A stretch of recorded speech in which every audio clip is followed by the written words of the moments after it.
here to see how the meat is minced. Is that what they say? The sausage is made. How the sausage is made. Thank you. So yeah, It's a sausage fest up in this bitch. I think it's let me see. Oh, take over screen share. Oh, I see. Black Eyed Angel is sharing now. Want to take over? Never mind. I would have to. Let's see what happens if I do that. okay.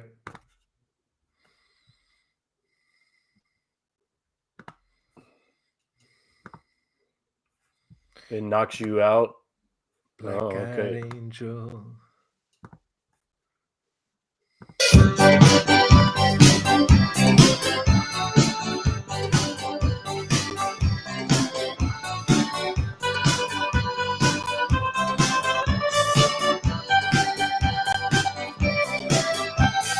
Baby, your mind is a radio.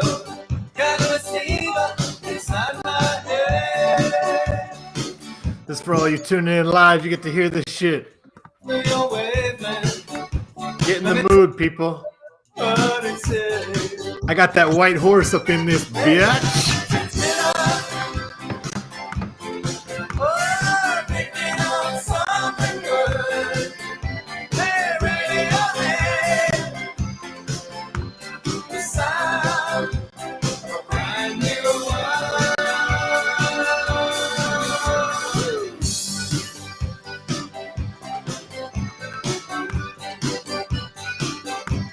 Hey, Very ska, right? look at my fingers, they vibrate. Very kind of like ska, rock steady vibe. Yeah, there's something to that. Why did I close that window? Radiohead. Picking up something good.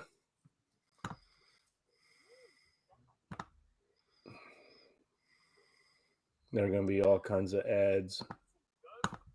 So should I Whoa, what happened? Look at my window now.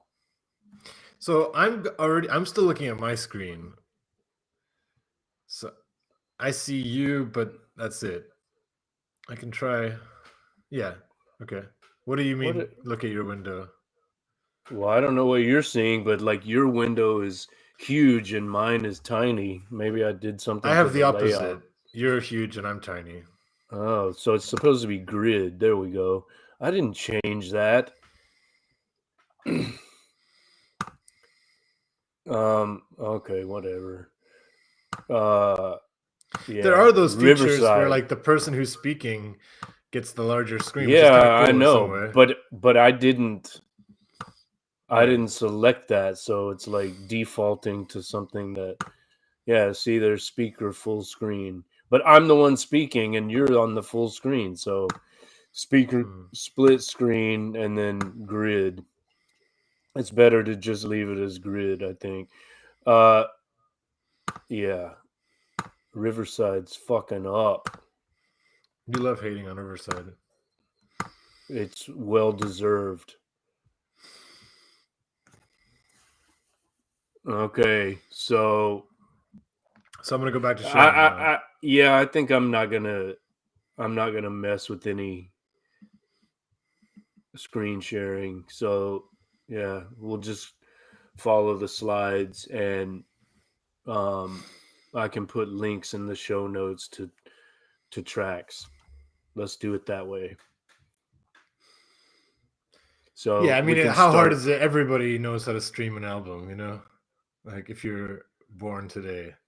No, I'm just saying, like, if there's a particular like outside of this album. Like Talking Heads or something like that. Well, I mean, it doesn't have to be that, but even if there's like a musical interlude that we're referring to, or as I said, sure, like a riff just to play a bit of it, but who cares? I'll go and make one more. Go spend a penny, as my granny would say, really quickly. Good Lord. All right, I'll play some more music then. Radiohead. Picking up something good. We'll play part of the...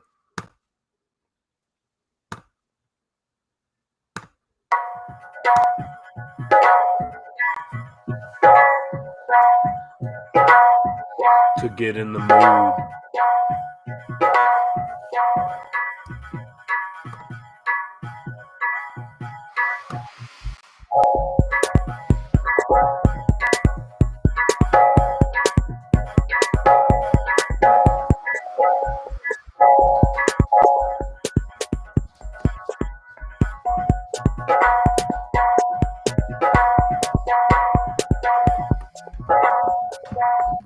What a great song. Oh, we're live, aren't we? We live. We've been live for 6 minutes. This is my jam. We're like Twitch streaming right now. Yeah. This is Hassan Piker. That's what I was about to say. Hassan Abi. I have an affection for Hassan, even though he's way too established. Before your eyes, you realize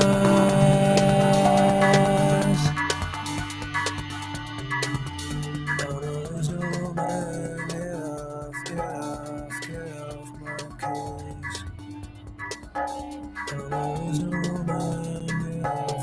case. So you took you took screen sharing from me again, right?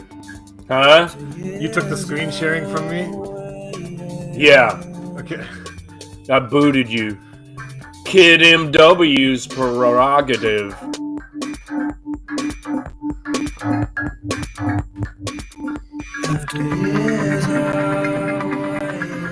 Two creeps on a Skype call listening. You gotta make to that fade Radiohead. out, you know? Oh, well. Okay. All right. Two creeps on a Skype call listening to Radiohead. Yes.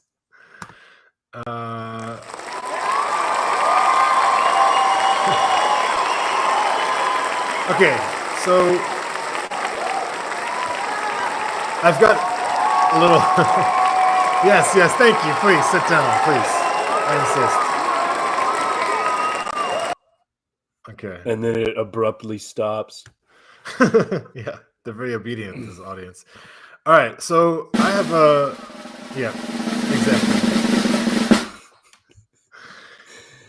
See, Riverside's pretty awesome. We're really like pros. I have... Thank you. Thank you, really, I insist. I mean, you got to make the subscription worthwhile. If you don't use all their bells and whistles and little tricks, what's the point? So you can see my screen. Yeah. Okay. Very clearly. I have a readout to do. Okay. That is but you got to do the just official. To let you know. Oh shit! When? I'll read it fast. It'll take maximum 90 10 seconds. minutes. All right, we'll do the official start. Yeah, we'll do the official start. Then I will do this readout. Then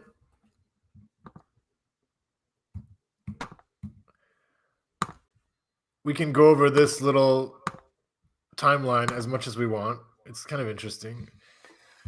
And we can react to some of these memes. Mm-hmm. I will briefly explain this and maybe link it to my origin story, and you can do your origin story for this slide. Then here I have like a 30-second readout. Mm-hmm. And then we can just get into discussing the tracks. You take control, man. No, I'm just telling you. That's all I've got planned. Okay. Yeah. So you're gonna just tell me when to start, yeah? It's season 4, episode 4, I think. Okay. Is that right? It's my choice. You started. Yeah. Season 4, episode 3 was Lost Highway, so this is episode 4. Yeah. Season 4, episode 4. We're way behind schedule. It's already it's crazy. Almost April. And we're supposed to do 20 of these bitches. Yeah, I mean, what's the next text, you know?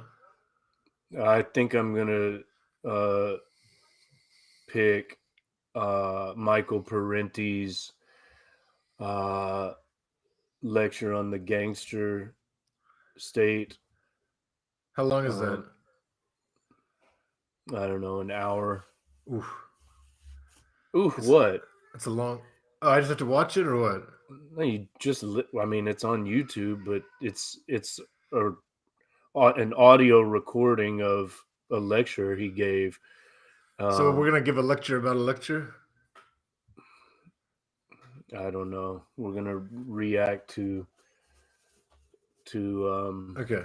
this very important text. Sure. Anyway, I can... What do you mean? An hour is too long? No, you're right. It's fine. It's absolutely fine. All right. So you tell me when to start. Anytime. My dimensions are okay? I think so, yeah. All right. Sound is okay? I didn't check levels, but on this end, it looks fine. Go ahead and talk. Check one. Yeah, I think it's okay. I'm about this far from the mic, my face. Probably about the same. Okay. All right. Start whenever I want. All right. Hello, all you textual deviants, and welcome to Season 4, Episode 4 of Texting. My name is Black-Eyed Angel in St. And Petersburg. I'm Kid. No. Take two. I didn't like the way I started either. Okay. Hello, all you textual deviants, and welcome to Season 4, Episode 4 of Texting. My name is Black-Eyed Angel in St. Petersburg. And I'm Kid MW in Taipei, Taiwan. And if you haven't been able to work out our references so far, today we'll be discussing the seminal band of my generation, Radiohead, and their album Amnesiac. And it's seminal because it's full of semen. I will begin with a quick readout. Subscribers to my Substack will be able to listen to that without the semen comment. Okay. Radiohead Take three. No. That's just humor. Come on. All right. Start over. All right. Seriously? I don't know. May as well now. Okay. I was trying to be funny, like I didn't really save the semen for the live stream viewers. All right. Okay, start again. Hello, all you textual deviants, and welcome to Season 4, Episode 4 of Texting. I am today's host, Tomek, aka Black-Eyed Angel in St. Petersburg, Russian Federation. Really? Okay, fuck that was terrible, man. Take 4. All right, what tone should I take with the hello, all you textual? I don't know, man. Just improvise, but make sure you give yourself enough time between But we're starting the bad and the good take. What? Okay, we have to wait 30 seconds while my wife refills the kettle. She's ill as well.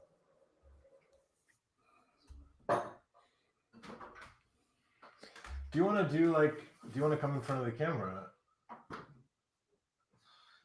You can do like the first 30 seconds, be like, hello, all you textual deviants. Do you want to do that? And then you walk away.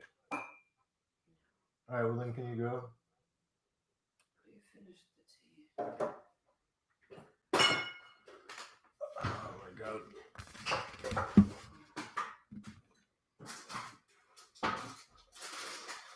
If I talk, can you hear me if I talk behind this thing? Yeah, we're going to spend some time discussing the artwork, right? We can do. Because I mean, it won an award and everything.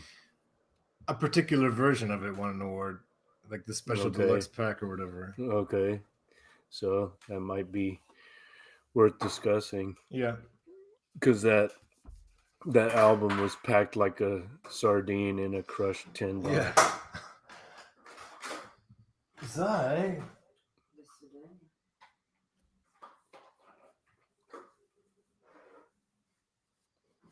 Time for some more sound effects. Do the cup. Let's see what we got. Cheers. All right, I'm ready. Fuck that shit.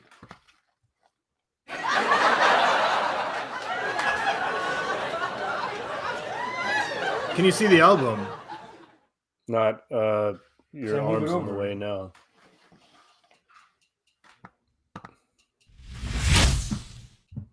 All right, start. Oh, we grooving now. Powered by Riverside. Oh God. Is this AI generated? It's Riverside. Okay, can we start? The audience are waiting. 7:43. They want us to get into the album.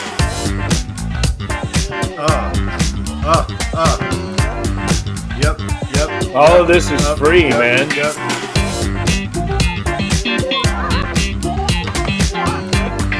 See what else we got.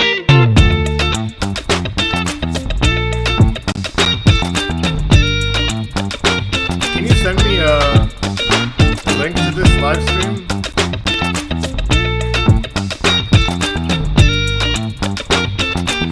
What do you mean? It's streaming on the YouTube channel. Yeah, I know. Can you send me like a YouTube link? Okay, I'll find it. I see it. Okay. I'm just gonna send it out to a couple folk. All right, I'll play some more music. Or rather, sound effects. Okay, I'm ready. Are you ready? Powered by Riverside FM. You ready? No. Let's see what else we got in here. That kind of sounds like Radiohead. Yeah. Not anymore. The voice kind of sounds like Cold. Can we please stop? It's 7:45. Texting.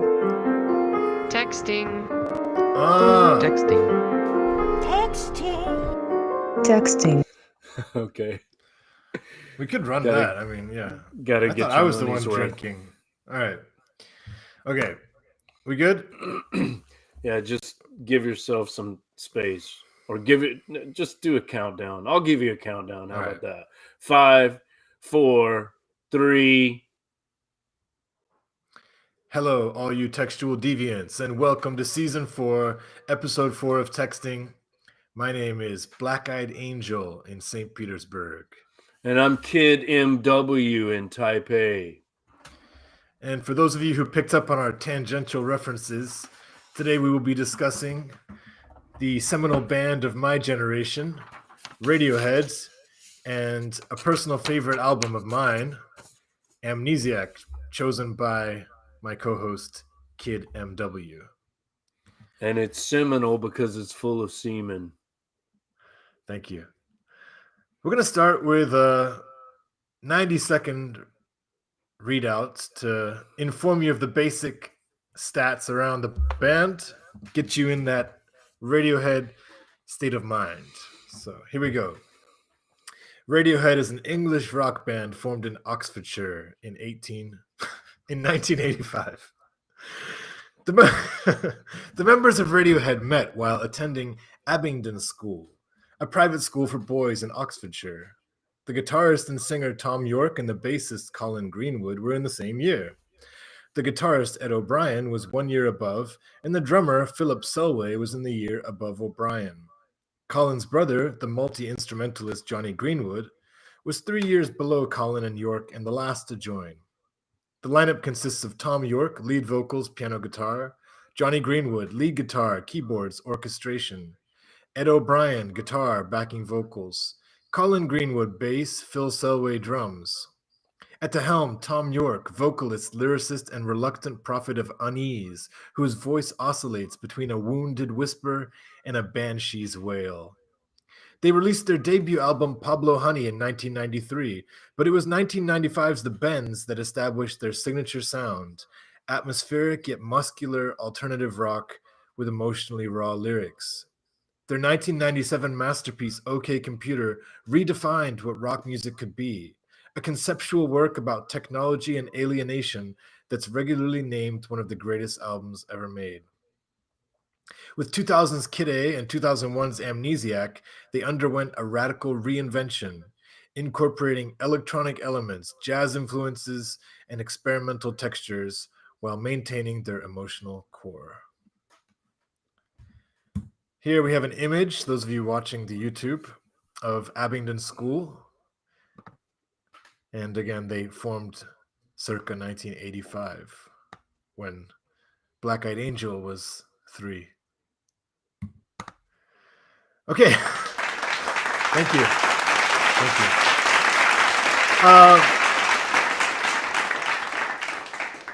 Some of you may just be listening to this podcast to get the ASMR quality of my voice. But those of you watching will be privy to some entertaining and insightful meme/commentaries now on the band. And Mark, you are more than welcome to react to any of this. The image we're looking at now is Radiohead's discography, including the dates of their album releases, a few of which I already mentioned, and a few bullet points about each album. So I guess the only things I'll mention is that, again, Amnesiac came out in 2001, approximately 9 months after Kid A. Kid A was this departure album where a lot of people went, what the fuck? And after Amnesiac, 2 years later, we get Hail to the Thief. 2007, In Rainbows. 2011, The King of Limbs. 2016, A Moon-Shaped Pool. But do you want to say anything about this? Please. Yeah. Kid A and Amnesiac were originally conceived of as a double album, Right. but then they decided to release them separately. Right. For a variety of reasons. One of which is just considered unwieldy. Is it unwieldy or unwieldy? Unwieldy. Thank you. Unwieldy. Although one of my favorite groups, Outkast, had a very successful double album, and I'm sure when I say double album, I'm sure a lot of albums come to mind for you. What's your favorite double album? White Album. Okay. So yeah, I think it would have been possible. How much of a difference there is in the two albums, I would have to think about that. For me, I guess Amnesiac has always just been a little bit more dance, purely electronic, and a bit more spaced out, atmospheric. I guess that's why I tend to favor it over Kid A, although these are my two favorite Radiohead albums. I think Really? because I'm just more electronic music, inclined. Oriented. Okay, well, yeah. I mean, I chose it. I mean, we should say that, like, you picked the general topic. You said you wanted to do a Radiohead album, and you asked me to pick one. Why did I pick Amnesiac? Well, because I knew Pyramid Song, and I thought, okay, it's Pyramid Song is on this album. I'd like to explore this album further. And then I learned that it was actually released on my 30th birthday, according to Wikipedia. But then on Spotify, it said it was a different date, like earlier. So I'm not sure which is accurate, but Okay. Yeah, that's why I ended up picking it, knowing really nothing about it. And as I've mentioned before, I'm not really a Radiohead fan. We can talk origin stories later, I guess, but So when you say you're not a Radiohead fan, is that because of kind of lack of exposure, or just an actual like decision that this is not really your sound? maybe a bit of both. But I mean, because you could be, right? You could become. well, yeah. I mean, uh, would I become a fan, as in a fanatic? I don't know, but I certainly enjoyed this listening experience, and I would say this is a great album. You have to listen to. Have you heard OK Computer? Yeah, yeah. Okay. I mean, I was going to discuss that, when we talk origin stories, but yeah, that was really my first exposure to them, and that's great too, obviously. And have you heard Kid A? I have, but I've not studied it carefully or closely. Because I'm I've not inclined to think. audited it I'm inclined to think that carefully. it would not be that difficult to convert you into a fan. I don't need that that suffix of attic is not as crucial to me, but I just have such a strong belief in the quality of the albums. You know, like Hmm. also Hail to the Thief, also In Rainbows, and even the Bends. I mean, I think these are all classics. Just Hmm. the quality is so high. Don't Songwriting and forget Pablo Honey. yeah, absolutely. That's gonna be my next choice for texting. So, Radiohead diehards, stay tuned. All right, let's keep moving. Here's a funny meme I found. Um, on the left, we see. Okay, so we've got nine. We're looking at 9 different Radiohead albums, and they're categorized according to 6 different labels. Guitars Hmm.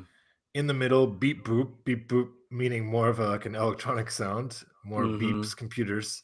And then at the bottom, we've got them divided by depression, bit of both, or we live in a society. So Hmm. I guess according to this, the 3 most positive albums are Hail to the Thief, OK Computer, and King of Limbs.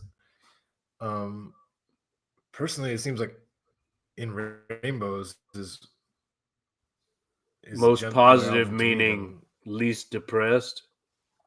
I guess. I mean, it seems like we live in a society that would seem like the opposite, right? According to this categorization. Obviously, we don't need to trust this at all, Well, but well, is it just? I mean, when I see that, it looks to me like it's just solipsism versus extroversion, or introversion actually, that's a versus good point. Yeah, extroversion. that's a good point. It could be more like we live in a society, could be more about like commenting on the world that they're living in. And trying to interact with others instead of being mired in this existential angst or something. Yeah, or just being more reflective, right? Maybe there's like more just of Yeah, an insular feel. but it's interesting that it's like reflection doesn't have to be depressing, but that's the word they chose, and that is like a criticism I've heard about the band and York's lyrics. Like I have a Canadian friend who says, "Yeah, I can't get into them because it's too depressing." Yeah, I want to address that point in particular in just a second. So, again, coming back to just the instrumentation, you can see that the album that you've chosen, it goes in the beat boop category. Obviously, there Hmm. are some exceptions, but yeah. So if you did want to dig into the more of the guitars, for sure, the Bends is like a purely rock album, and then Hail to the Thief has a lot of like driving guitar sounding songs. Well, there's some great guitar in this too. I True. would, if I were asked, not knowing the rest of the catalog, I would have said, "Oh, it's probably in the middle." But Yeah. okay, maybe it's Yeah. more beep boop. Or maybe it's more just in terms of their overall catalog. like Mm. where it stands. All right, here's another reductive but amusing meme. So each album has been given like a most what rating. We've got the Bends. NA for Pablo Honey. Yeah, NA for Pablo Honey. I've never heard Pablo Honey, so yeah, maybe I should probably listen to it. Well, you've heard at least one song. The song everyone's That's heard. true. That's true. The less we say about that, the better. No. Most direct is the Bends. Why? Why? Isn't it a great song? I mean, Prince covered it. I think Dylan did a version of it. I mean, it's a great song. They have nothing to be ashamed of. Yeah, We're talking it's a about great Creep. Yeah, it's a great song, but I still like. I don't want to listen to it. You know what I mean? I'll bet you would if you heard it live.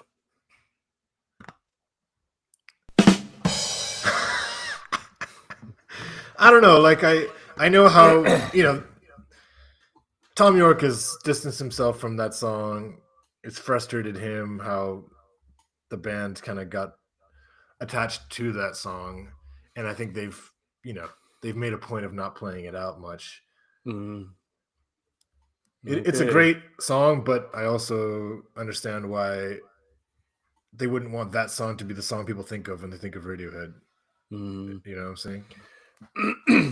Yeah. So, okay, most direct, the Bends, most impactful, influential, OK Computer, Kid A, the greatest artistic achievement, Amnesiac, most vibey, which, again, that's how I would have described it, I think. I think that's why I was attracted to it, the vibes. I love, like, atmospheric music.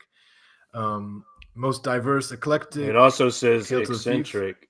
Yeah. Most vibey, eccentric. Yeah. Okay. In Rainbow's best songwriting, most universal. I think you could also even say accessible. Mm. And most experimental, unique, King of Limbs. I need to give that more time, and I have not even listened to the 2016 release, which is called A Moon-Shaped Pool. Thank you. Which is called Most Intimate Emotional Here. How do I know that and you don't? Because you have more of an encyclopedic memory than I do. I just feel things. there was a song on that I liked a lot. Burn the Witch. Is that what it's called? I do know that song. Good. Yeah. All right. Good video too. Interesting. I need a pen to be writing down notes, and I don't have one available here. Should I pause? No, carry on. All right. I'll be right While back. you're looking for the pen, I'm going to talk about the connection to depression. So Radiohead were an important band for me and my best friends in my college years. So starting around age 17 to, let's say, 22, 23, those were the years that Radiohead were really crucial to my existence, to my dance parties with my friends. We're doing origin stories now? Yeah, exactly. Okay. So, and the time of life that this band hit me. So again, great music to smoke to dance to lose yourself to. And according to that criteria, what I'm gonna say now doesn't really jive, but I will just say that when life became more about productivity, which of course is ironic when we think about some of the lyrics from Hail to the Thief, for example, where it's like more productive, and it's like kind of mocking that. That's OK Computer. Okay. Fitter, happier, more productive. Exactly. Okay. I think Hail to the Thief had some similar lyrics, but yeah, thanks for correcting that. So there is some irony in the fact that when I entered more of that state of mind as a teacher, especially where I often have to be on the go and I can't really afford to be melancholy, I feel, when I want to like be putting my best face forward for my kids all the time and can't fall behind on stuff. So I don't really want to get into Radiohead states of mind. And that's why in my early 30s, the place that Radiohead had in my kind of musical listening experience was replaced by Animal Collective, who also had the psychedelic atmospheric qualities of Radiohead, but with a more uplifting and optimistic tone. So, and that was like an important shift for me. And but that doesn't deny the quality of the music. And I've been okay coming back to this album, for example. So maybe I'm past that particularly vulnerable moments. Maybe as I get older, I'm able to kind of return to it. But I will say that there's a markedly downbeat and glum tone to much of Radiohead's music. So I would agree with your friend's characterization. Well, we've got a message in the chat saying too depressing? Surely not depressing enough. Self-pres 4-wing 5, isn't it? Ooh, drum rolls. A Radiohead discussion definitely needs lots of silly sound effects. Oh, we can share that. Let's do it. Show on stream. Look at that. Too depressing? Surely not depressing enough. Yeah. And then why not share the other one too? Where is it? Okay. Oh, there. Ooh, drum rolls. Yeah, I'm gonna make use of the full battery of silly sound effects. You guys are on good form today. Okay, I feel out of it. It's like 1 a.m. here, and I just woke up from I presume that's a nap. Steve, and big love and hugs and shout outs to our favorite idiot abroad. It's Ernest Games. It's interesting that he's taken on your. Yeah, we've talked about that. It's yeah. Oh, But that's cool. The message He's sampling disappeared, and he's got tributing you. clients now, but hopefully we'll rejoin if we're still doing this. Cheers, Steve. Big ups. Yeah, Big up thanks. yourself. Yeah, I mean, what can I say? I encouraged him to rename his channel after my book, Ernest Games, and you know, maybe it'll attract more readers. But okay, so I have something to say about the question of depression, but Yeah, and I'd like I'll to know, save like, that. okay, but do you want to at least respond to whether this album has that mood to you? At times, yeah. I mean, the what's it called? Like Spinning Plates I track. love that song. The first time I heard that, I had like suicidal ideation. It's like there's something about it that is very dark and uh devastating. That's not the right word, but like It's a nice word, though. no, but it just, there's a hopelessness about it. It's like I prefer devastating. okay, well then let it be devastating. I yeah, I just Resigned? felt like I'm not enjoying this. I feel like I'm losing my mind listening to this, and not in a good way, you know. I would say, like, And maybe that was partly due to the video. There's some. It's like it seems to be like Kubrick inspired, kind of 2001. They're like 2001 vibes to it, but it's just very, I don't know, there's that feeling of existential angst. Oh, and dread. That's the other D word dread's a good word as well. I Yeah. was looking for. Not so much devastated or depressed, but there's Dread just is, this you're right. Dread's feeling of even more apt. dread. It's like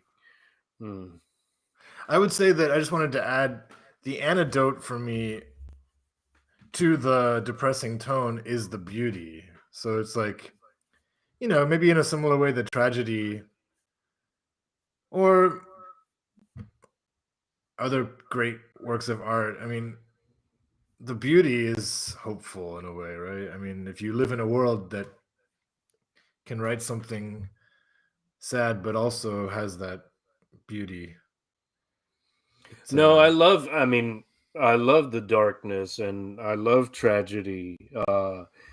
It's cathartic, right? But this particular track didn't, at least on the initial listen or two, didn't provide any catharsis for me. I just felt hopeless and almost physically ill listening to it. I mean, it's good to experience that kind of thing because it's new and different, but it's not like gonna become my new jam that I want to listen to on a regular basis. You know, there are other tracks on this album that are much more listenable in that Yeah, and sense. again, I'll just say though, for my own very specific personal taste, I prefer to go dark sad than dark angry, for example, or and like that sadness, I would say would be more inclined to like melodic beauty, whereas anger might go more to like metal sounds, or like more like of a shouty vocal. So for me, I can simmer, I can, or other words, wallow or bathe, whatever. Let's move on. Well, it's I can't remember the phrase you used. Dark. You said dark angry versus dark what? Sad, Dark gloomy. sad. Yeah, Yeah. but this is like again, we're focusing on one particular track, but No, and I'm maybe not. that I'm talking well, about their okay, sound. all right, fine. But I'm talking about this track. It was more like dark hopeless, and it was unsettling and not in a good way. Here's another uh message from the chat. York, um, without the E is SP4 or maybe a 5. Oops, that disappears too quickly. Maybe a 5 with strong 4 wing. That's the vibe I get off him anyway. How does it feel to have Ernest Games commenting on your discussion? I like the meta aspect of this. Exactly. Yeah. And then spelling correction. Where'd it go? All right. All right, I promised you a very short reading on this album in particular. Okay, so I'll just read that briefly. Amnesiac is Radiohead's fifth studio album, released just 8 months after Kid A. Initially conceived as part of the same recording sessions, Amnesiac stands on its own as a darker, more fragmented and jazz-influenced counterpart to Kid A. Tom York describes Amnesiac as the other side of the brain compared to Kid A. And the album blends jazz noir on songs like Life in a Glass House, featuring a full brass band, glitchy electronica, tracks like Polk Pull Revolving Doors, piano balladry, songs like Pyramid Song, You and Whose Army, and dystopian rock, I Might Be Wrong, Knives Out. I'm not necessarily co-signing on all those descriptors, but Descriptions. Yeah. I do think that overall genre labels are interesting, like glitchy electronica, dystopian rock. I like that. I don't know if I would go as far as jazz noir or piano balladry. I feel like those are deceptive, but yeah. So the album comes in at 44 Yeah, minutes is and 11 Pyramid Song songs. is Pyramid Song really a ballad? Yeah. That's not the first word that would come to mind, but So we're looking okay. at I think, fan-made adaptation of the cover art. I've inserted the definition of an amnesiac, which is a person who has lost their memory. Center stage is this weeping minotaur. And for those of you watching, you can see my vinyl cover here. We've talked about the Minotaur in relation to Picasso. I think, right? Haven't we? We have, yeah, on our Guernica discussion. Right. Well, we didn't talk about Guernica specifically. That came up when It we were came up talking though. about the weeping woman, one of the weeping Right. woman Dora Maar paintings. But yeah, so anytime I see a Minotaur in modern artwork, I think of Picasso. But Does this even is it look like a even Minotaur though? exactly? Like I read that, but I thought, oh, that's what that is, and he's weeping. Like I mean, what? the artist himself has said it, so I'm just saying it's not like Yeah, someone is just right. But what? I don't understand the significance of it. I mean, the title I read somewhere in the past couple of weeks as we've been listening to this that the title was inspired by the Platonic notion that when we are born we forget our previous lives, our previous incarnations, and start over. That's So we have interesting. had you not heard that? No. Okay, I don't know where I saw it, but apparently that was the idea. Like each new birth is the it involves a wiping of memory of all previous existences, lives, incarnations. So in that sense, we're all amnesiacs from birth, trying to recover our memories. And as a Proustian, I kind of like that. Right. Um, and maybe as a Neoplatonist as well, or that's the most kind of Eastern or Asiatic aspect of Plato's philosophy, right? Like metempsychosis, which is the Greek term that he uses, and Joyce picks up on this in Ulysses. That's basically reincarnation, you know. Hmm. So I mean, York speaks specifically about what you're discussing when describing the origin of Pyramid Song. So I can either mention that now or we can come back to it. yeah, tell me about that. Well, he just says, this is a quote. Hawkins, he talks about time and the idea that time is completely cyclical. It's something I found in Buddhism. Pyramid Song is about the fact that everything is going in circles. It's not a desperate attempt to avoid death. It's not a desperate attempt to avoid life passing you by, getting old. That's all just bollocks. It's great. It's this really beautiful thing that's just going round and round and round.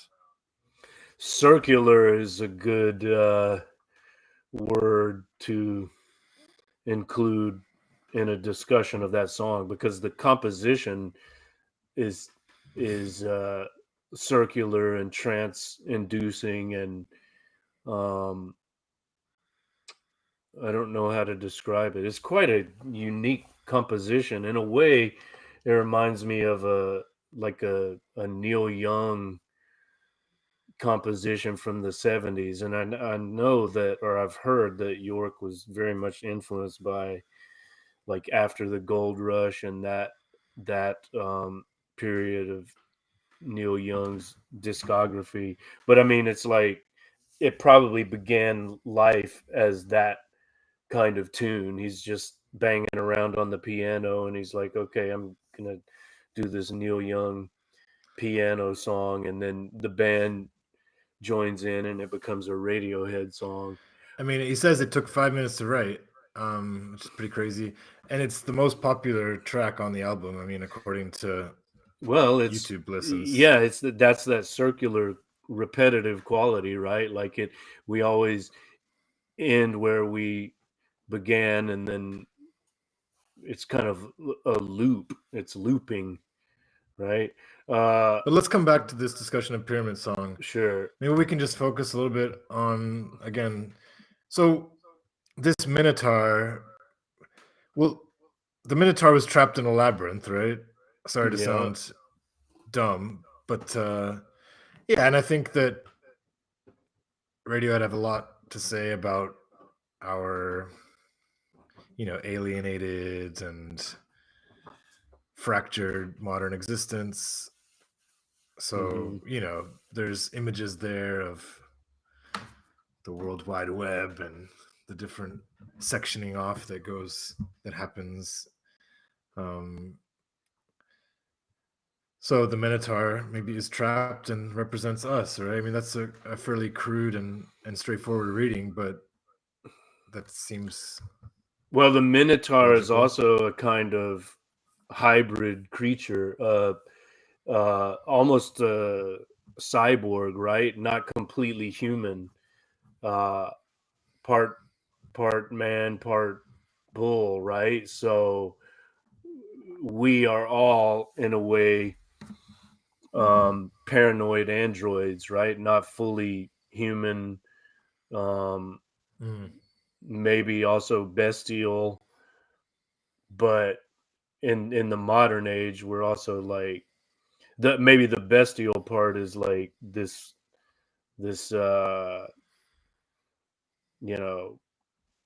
technology that has integrated itself into us in a way, overtaken our human side, or at least tried to infiltrate it more so than integrate with it. Yeah, I like the colors.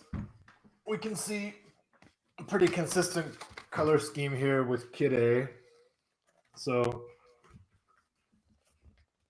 Kid A's obviously got more of these like huge mountain peaks at the forefront, but essentially the color scheme there's is more the of a same. white blue vibe to Kid A, Right. whereas Right. the red black is more prominent with Amnesiac. Yeah, I mean, I think it fits Radiohead's sound and the sound of this album. I wouldn't say it's like a stunning album cover. What's with the torn cloth? It's like a linen cloth, some kind of artifact, and then this weeping minotaur design is imprinted on it or drawn on it, and the fabric is fraying. Like what do you make of all that? And the font is, the text, the title is so tiny. I mean, it's kind of an underwhelming album cover in a way, even but again, though it's apparently vibey, won though. awards. It's vibey. How so? Well, because it's focusing more on creating an atmosphere than it is of like, even if we say that this is analogous to the actual sound of the album, it's not maybe giving you that like really memorable melody. Although again, everything I'm saying, as soon as I say it, I'm like, well, this but you get the point. If this is described as a more atmospheric album, then it's apropos that they go for more of an atmosphere. So you're buying what you expect, and don't judge an album by its cover. that's true as well. But I mean, yeah. So what's up with the small text? I mean, I think it's like it's kind of slick, I guess you could say, to do that. It's there's that subtlety that I think you're not trying to be like, we're Radiohead, right? It's like if you're wearing rainbows. Yeah, well, it's like if you're wearing a Tommy Hilfiger sweatshirt, but you want to be like a little more chill about it, you just put the logo in the top left rather than like, yo, I'm wearing Tommy Hilfiger. I don't know. So they had a branding. Yeah, well, of course. Scheme Everything in mind. is branding. You get the melancholy, obviously. The red is full of energy, which kind of matches some of the beats that we're going to hear. And they're maybe aspiring for something organic with the thread that you mentioned. So yeah, like and decay, despite decay, sure. Without all the, despite all the technology we're trying to return to the organic in a way, Yeah. or trying to relate to organic life. Shall we get into? Well, actually, we meant to do this earlier when I gave a very abridged version of my origin story. I didn't really Yeah. give a story, but I just Mm. mentioned the time of life when I got into Radiohead. Mhm. But if you think you have something to share, I want to Yeah. absolutely give I you that remember chance. it. I remember it very clearly. Okay. It was right around the time of the release of OK Computer, which would have been what, 98? What were the dates on that? 97. 97. Okay, so maybe it was 98 or 99. It would have been before the release of Kid A, but yeah, some students introduced it to me. I was at that time working at an Episcopal private school teaching Latin, and a lot of the boys would bring guitars to school, and I would teach them songs, and they would show me what they were working on. We talked a lot about music, more so than Latin, probably in most cases. But yeah, one of the kids had OK Computer, and I think he burned a CD for me, and I Nice. took it home and played it. That was one of the things I did back in those days when they would bring CDs to school. I would confiscate them, and I would say, I'm not going to give this back to you unless you burn a copy for me and bring it tomorrow." And they're like, Nice. "Okay." So Okay, yeah, Mr. Rowe. So I got quite a few CDs that way, and this Of the was one of Utes. them. Yeah, from the Utes.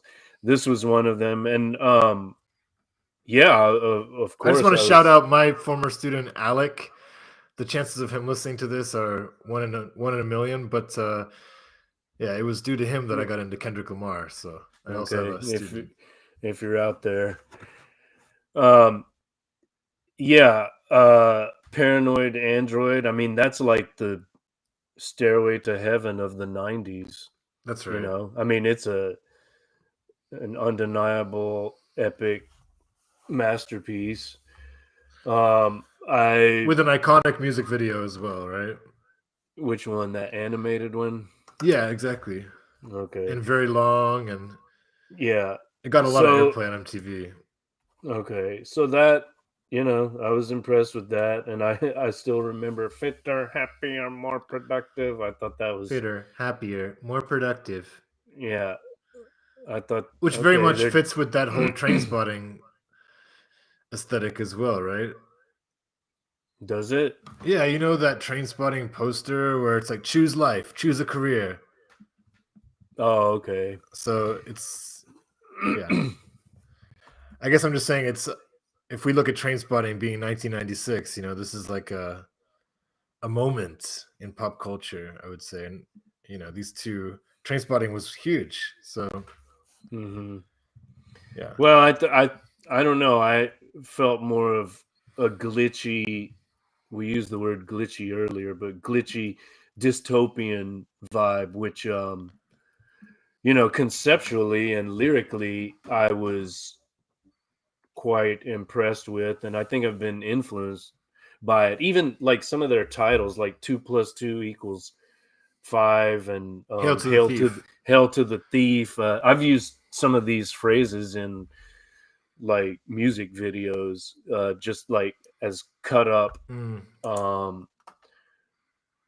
phrases that signify, a kind of disjointedness and dystopian vibe.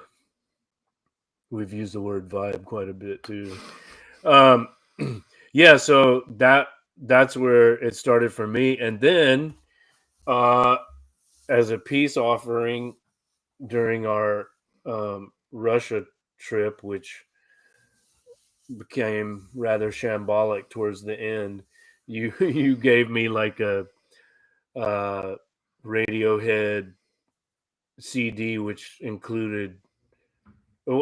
It's not a CD. You called it a computer CD, or I don't remember the term for it, but it had like several albums on it. You know what I'm talking about? So I probably I gave you files that you could just open up on your computer. No, you bought something at one of the record stores in Vladivostok. They had like a bootleg but CD. even so, maybe it was like data on a CD that you would. Yeah, pop in. like it's not a CD. So it's like a you had USB, but on a CD.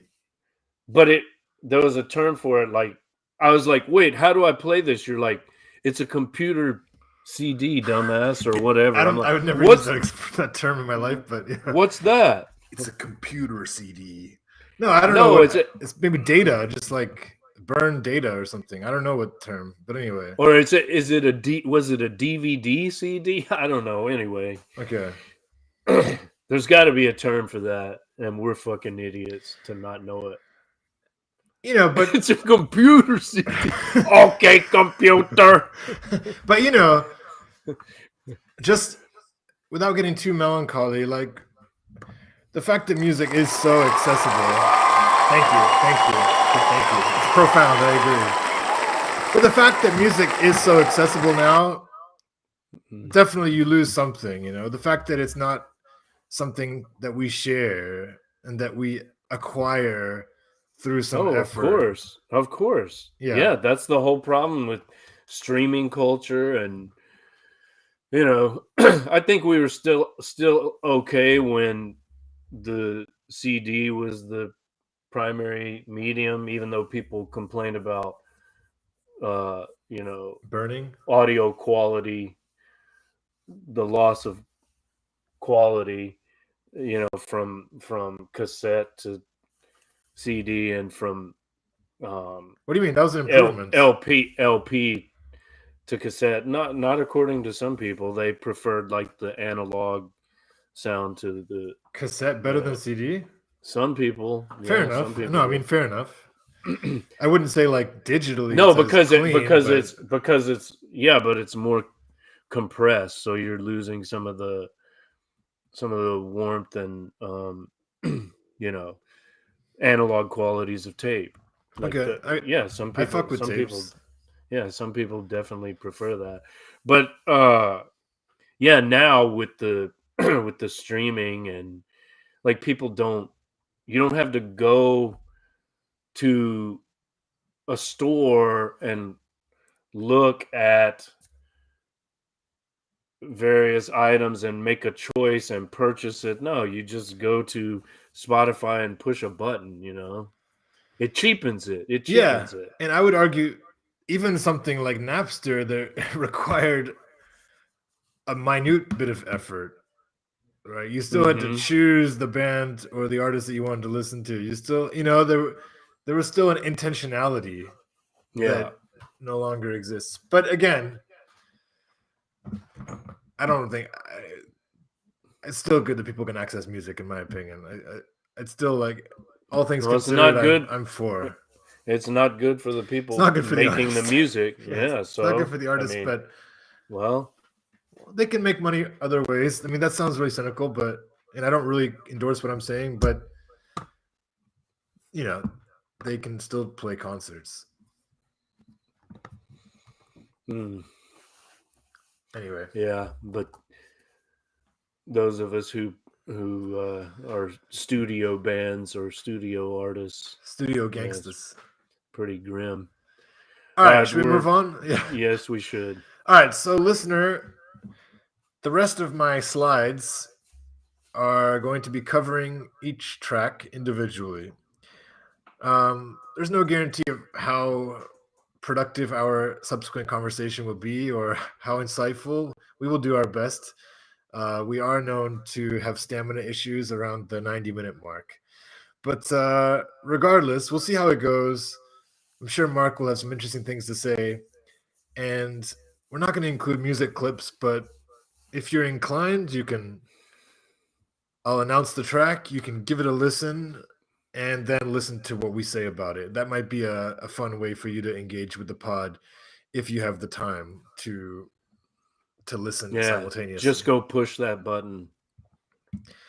So It's we're going to really start difficult. with track 1, and what I've predominantly got on these slides, if you're watching, is the lyrics. So I think both of us have some experience with close reading and poetry, so I think it could be a nice way to experience these tracks. Track 1, Packed Like Sardines in a Crushed Tin Box.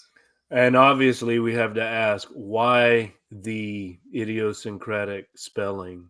Like, what's the point of that? Why do it?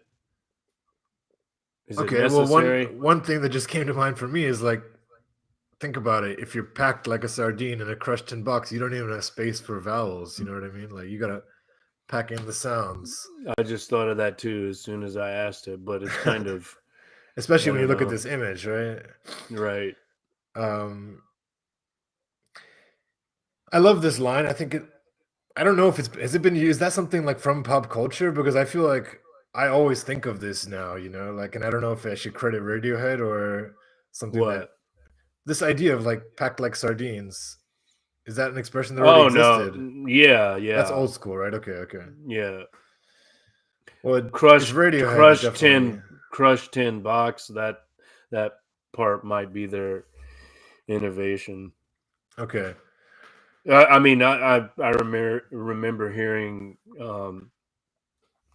women of my mom's generation saying, "Oh, we were packed like Okay, yeah. sardines." It seems like a very readily accessible simile. I mean, okay, let me just read the lyrics because they're so short. So, after years of waiting, nothing came.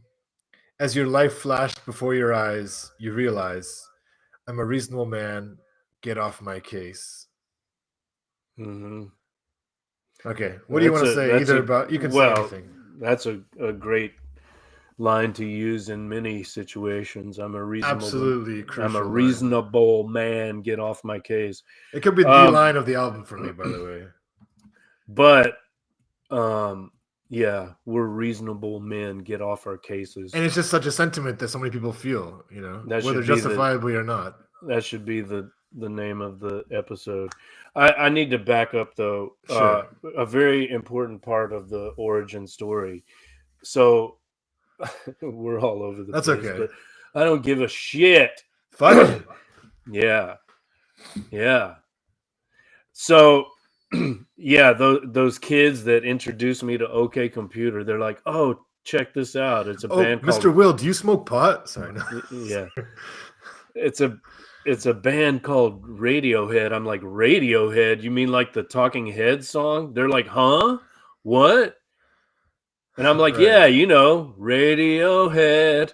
I mean, that's immediately what I thought of. And then Mr. Will, you're so cool. Sorry, I'll and stop. then I find out later that in fact was the inspiration, although as it appears on True Stories, the Talking Heads album, probably if I had to rank their albums, that'd probably be my least favorite. But there are some good tracks on it, including maybe this one.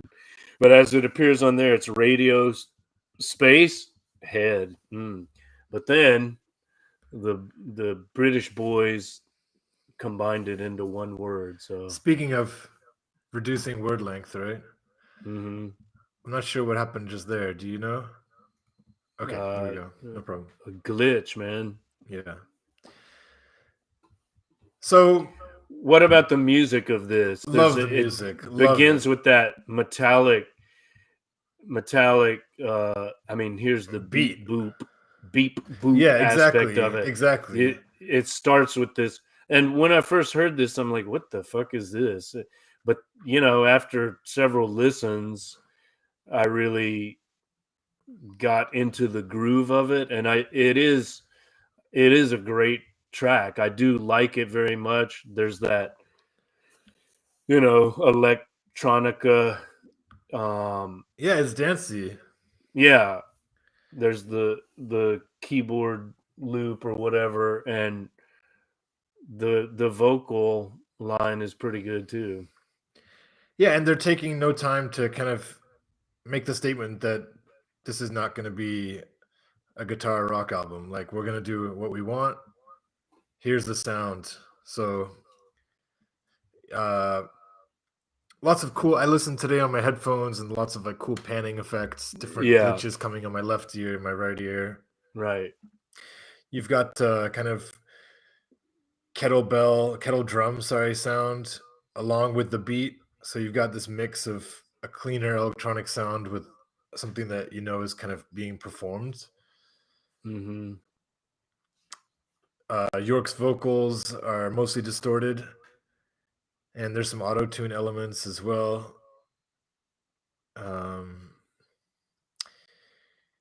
Colin quoted on this track says the Kirk from Packed Like Sardines, that's from Tom's laptop. We just compressed messed up loops.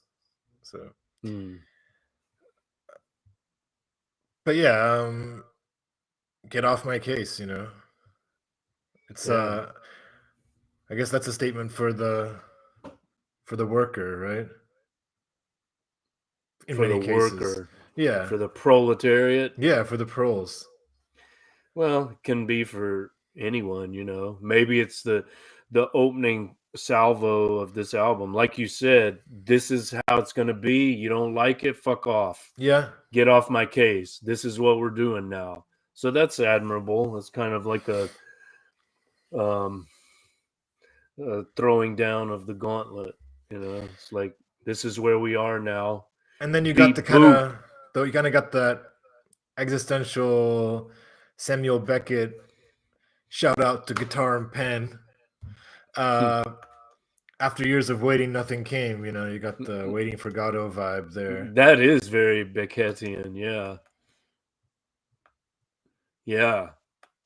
And in a way, I guess you could argue that this, as your life flashed before your eyes, you realize, like, maybe all along I should have been giving myself a break, right? Like, I realized, like, I'm not the one with the problem here. I'm doing my best here, people. Like, you know. And this is the complete set of lyrics, right? Like, it's just these 6 lines. Is there anything else? I know I messed up, and there are 2 more lines I just realized. It should be also. Well, the last line is, and you realize you're looking in the wrong place. So I missed that line. Oh, okay.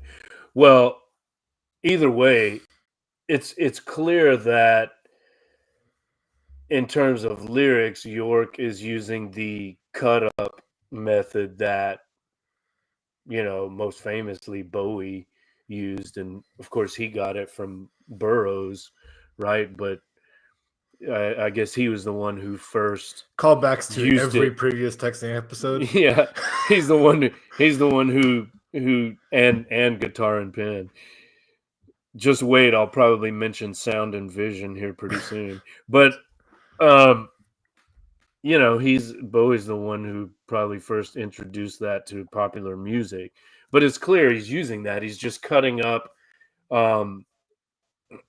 either popular phrases, banalities, things overheard. I mean, speaking of callbacks, it's also kind of like the T.S. Eliot method in The Wasteland, right? Like, hurry up, please, it's time. You could imagine a phrase like that in a Radiohead song, right? Just something overheard. Yeah, absolutely. Should we move on at to track a pub 2? or something? Yeah. Track 2, the arguable masterpiece on the album, Pyramid Song. Do you want to read the lyrics? Well, I mentioned, in a second, but let me give the origin story here too. This is used very effectively in the movie Inside. Have you seen that with Willem Dafoe? Got to put that in the show notes. So Willem Dafoe is a thief who is trying to steal this painting from a wealthy person's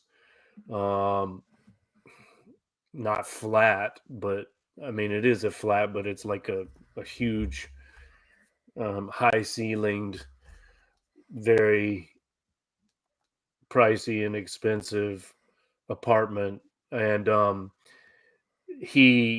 something goes wrong and he gets locked in and he can't get out, and so So what the you song know, plays? the song is played at the end, and I'm like, whoa, that sounds like Radiohead for sure. And then I noticed it's called Pyramid Song, and then I realized, okay, it's on this album Amnesiac. You wanted to do an album by Radiohead, let's do Amnesiac. So yeah, great song, haunting, beautiful, rhythmically interesting. I heard that he was inspired by a Charles Mingus song, which is nice. There is quite a jazzy element to this record, and this song, this track in particular. I have to say, Can I you read like the lyrics before we go any further? Okay. Cool. I jumped in the river, and what did I see? Black-eyed angels swam with me, a moon full of stars and astral cars, and all the figures I used to see. All my lovers were there with me, all my past and futures, and we all went to heaven in a little rowboat. There was nothing to fear and nothing to doubt. Sorry to cut you off there. Okay, continue, please. Well, I was just going to say, I like the Radiohead rhythm section. I think Selway is a very interesting drummer. And Colin Greenwood he's got some really nice bass lines on this record. And I'm thinking critics or fans, as they were listening to, I'm just trying to imagine them listening to this album for the first time. You know, again, you wouldn't be able to deny the greatness of the album at this stage of your listening, because you'd be like, holy shit, like even if I'm bitter that I'm not getting my guitar, like if I'm getting a song like this straight up track 2, you know, it's like, okay, these guys are putting in some effort on this album. Although I guess they would have already been primed by Kid A, so maybe that's irrelevant. I want to read a nice quote about this song from John Darnielle of the Mountain Goats. But do you feel that jazz element? I mean, Yeah, you know what I'm talking about? Are you familiar with in terms of the Mingus? drums, or Yeah, I can hear the and drums in my head, kind of the are you little. I don't know the are you terms though, are you familiar? Well, he's doing some interesting like fills. brushes or.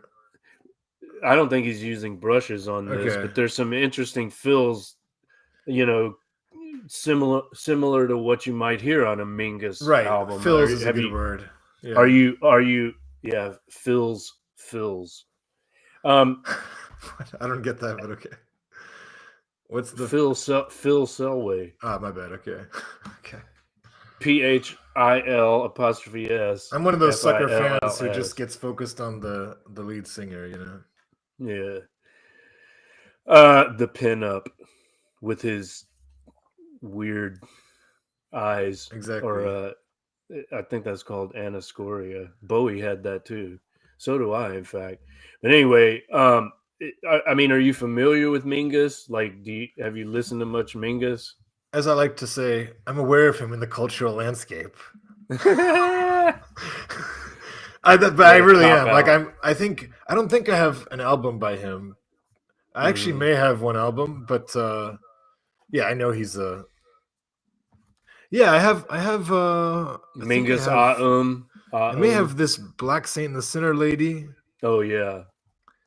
I have something in my vinyl collection which doesn't get much play, but The Clown, that's a great one. Anyway. Yeah, but when I heard that, I thought, yeah, I can see that. Yeah, The Clown, that's a good one. All right. Yeah, so great lyrics. I love this. I mean, I don't know if we want to talk about anything that comes to mind when you read these lyrics. You kind of got like an Ophelia allusion maybe in that first line. Black-eyed angels, obviously that's my name, but beyond that, it's an interesting image, right? A black-eyed angel swimming. What's the significance of pyramid? Like, are we? I can give Are you we? some quotes on that if you want. Okay, so Oh, yeah. and I wanted to read you this really cool quote too that I found. So this is from this band member of the Mountain Goats. Our opinion on this question is that Pyramid Song is actually a hand reaching out of a rabbit hole, preferring delicious candy. Only the candy is drugged, and there are no rabbits in the hole, just ghosts and the promise of bad times ahead. I like that. Okay, now Colin, in an interview at Sundance in 2000, the inception of the song was when we were in Copenhagen, and Tom went round the Museum of Culture, and there was an exhibition of Egyptian underworld and tomb art, of people being ferried across the river of death. I don't know what it's called in Egyptian mythology, and he was very affected by it, and he went back and sat behind the piano and wrote it. And then I already shared with you the quote about him like referencing Stephen Hawking's Buddhism, and so on. Okay, well, I thought of D.H. Lawrence's Ship of Death, right? Have you built your ship of death? Oh, have you? So that's probably the little rowboat that's alluded to, right? Like a Styx vibe or no? Um, Oh, no, well, not in sorry. the Let's go in Greece. Yeah, not in the Egyptian my bad. Yeah. context, but I think Lawrence may have seen some kind of exhibition as well with the ship of death that would have been, I guess, in the pyramid tomb, right, with the buried with the pharaohs. So what are we trying to? I mean, is the idea of how is death viewed in general in Egyptian mythology? Do you know? Well, I mean, is reincarnation a part of it, or is it not so much? I don't know that I would say reincarnation. Like what the mummification and everything is like an attempt to um eternalize Right. yeah And give you the some shit to take with you, right? That was like so he gave yeah them all the objects and so right. on. So that I mean, there's some notion of an afterlife, right? But I don't think actually, you know what? Some people argue that like the Tibetan Book of the Dead Yeah. is actually um, derived from the Egyptian Book of the Dead. So maybe there is a belief in a kind of reincarnation or metempsychosis. But when it's, I don't know, when I think of the pharaohs, it's like they're on some kind of egoistic, Right. like eternal me trip, right? Right. Like I'm the pharaoh, I can never die. I'm almighty and all powerful. I will live forever. I will defeat death through mummification and whatever. But there was this notion that like there's this the Book of the Dead is sometimes called the book of going forth by day or something. And so it talks about what happens after you die, like the soul walks around and goes through all these different dimensions and so on. So maybe it can enter into other bodies after that. But yeah, I mean, it is interesting. There is like on the surface, there is a little bit of like tension or contradiction between the idea that he's talking about Buddhism and this cyclical nature, and then you've also got the river of death and Egyptian mythology, which we've said is kind of a bit more finite and final. Um, so I don't know how I think you've done a commendable job of resolving those two things, but on the surface, as I said, there it isn't necessarily the case that in the Egyptian, what's the cool word for the way that you see life? It's not epistemology, but it's one of those words like that. Yeah, worldview or Yeah, but there's a cooler word. But okay, yeah, it seems like what's the study of like is it ontology? Is that the word I want? ontology is the study of being. Yeah, so could I say in the Egyptian ontology? or no?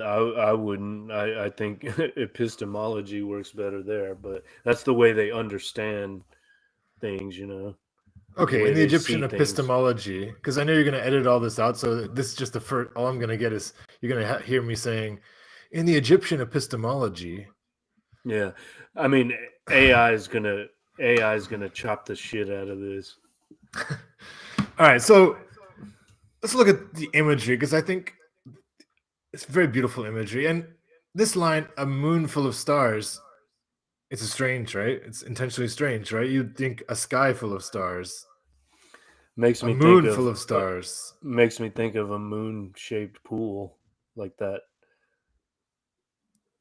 2015 album of theirs, or Right. 2016. But agreed. But but this is like intentionally kind of absurd, right? A moon full of Yeah, stars. a moon full of stars. Although maybe it's like a reference to the Islamic symbolism, that crescent moon with the stars, that you see on a lot of Islamic country.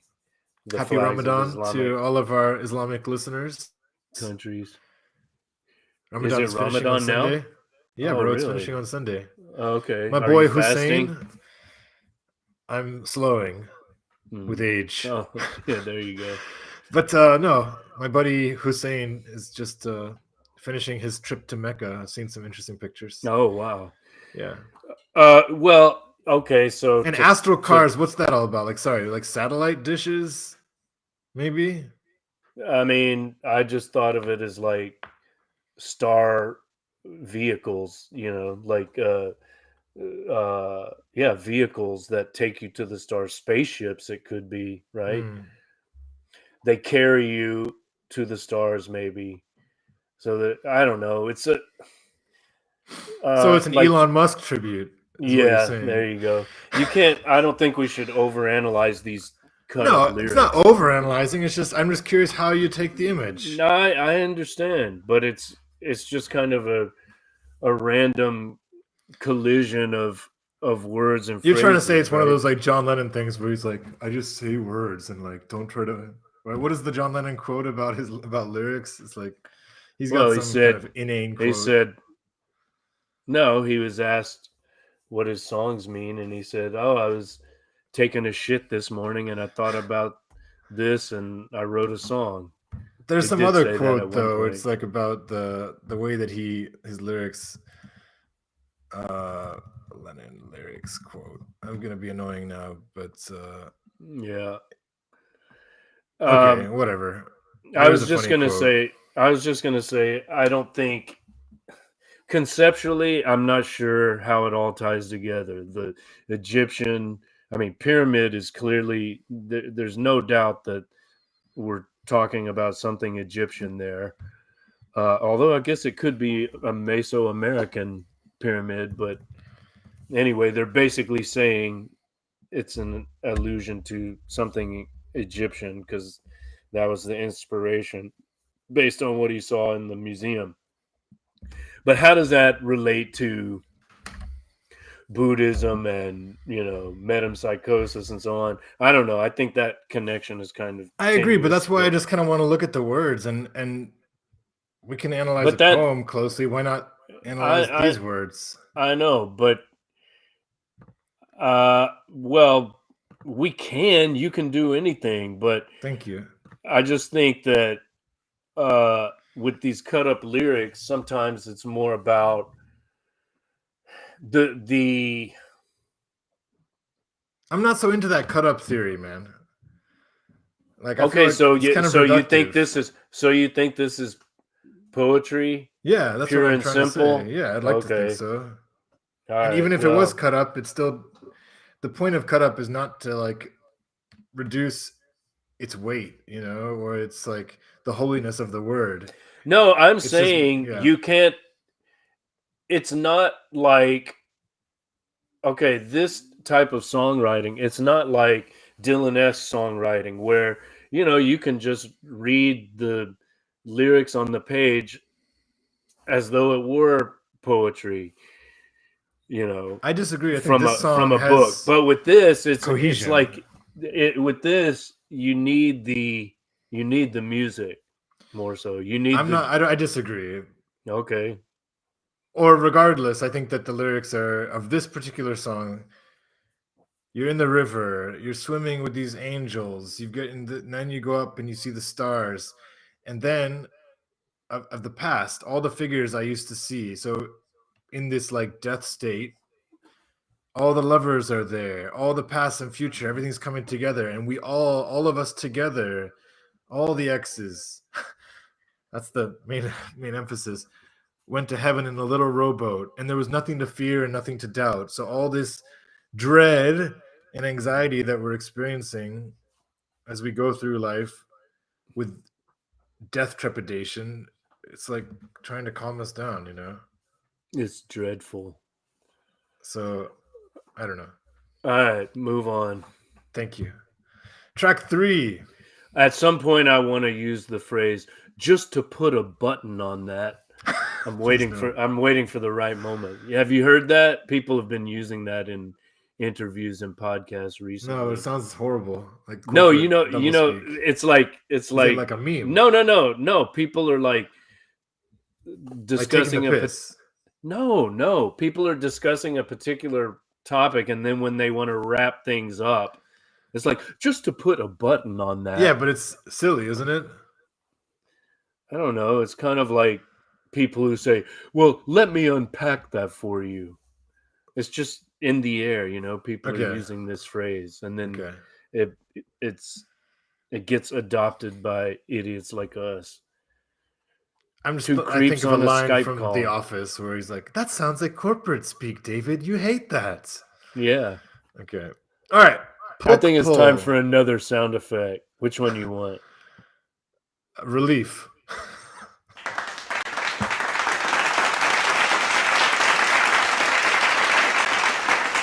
That applause is because we're finally moving on. Okay, so an interesting track, Pulk Pull. I've got an image to accompany this. Are you frozen?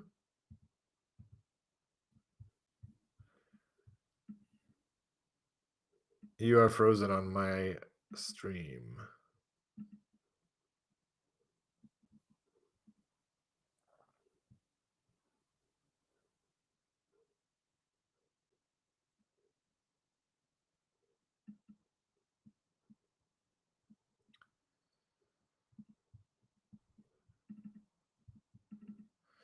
Hello, dear listener.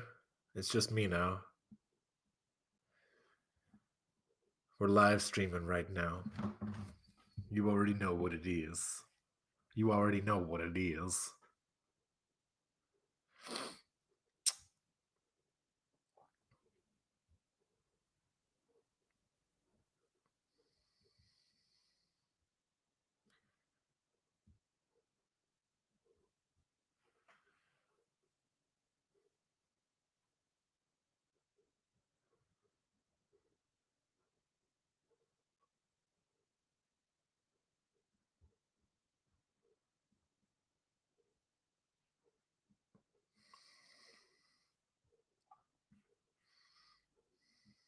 Fucking hell. He's back, ladies and gentlemen.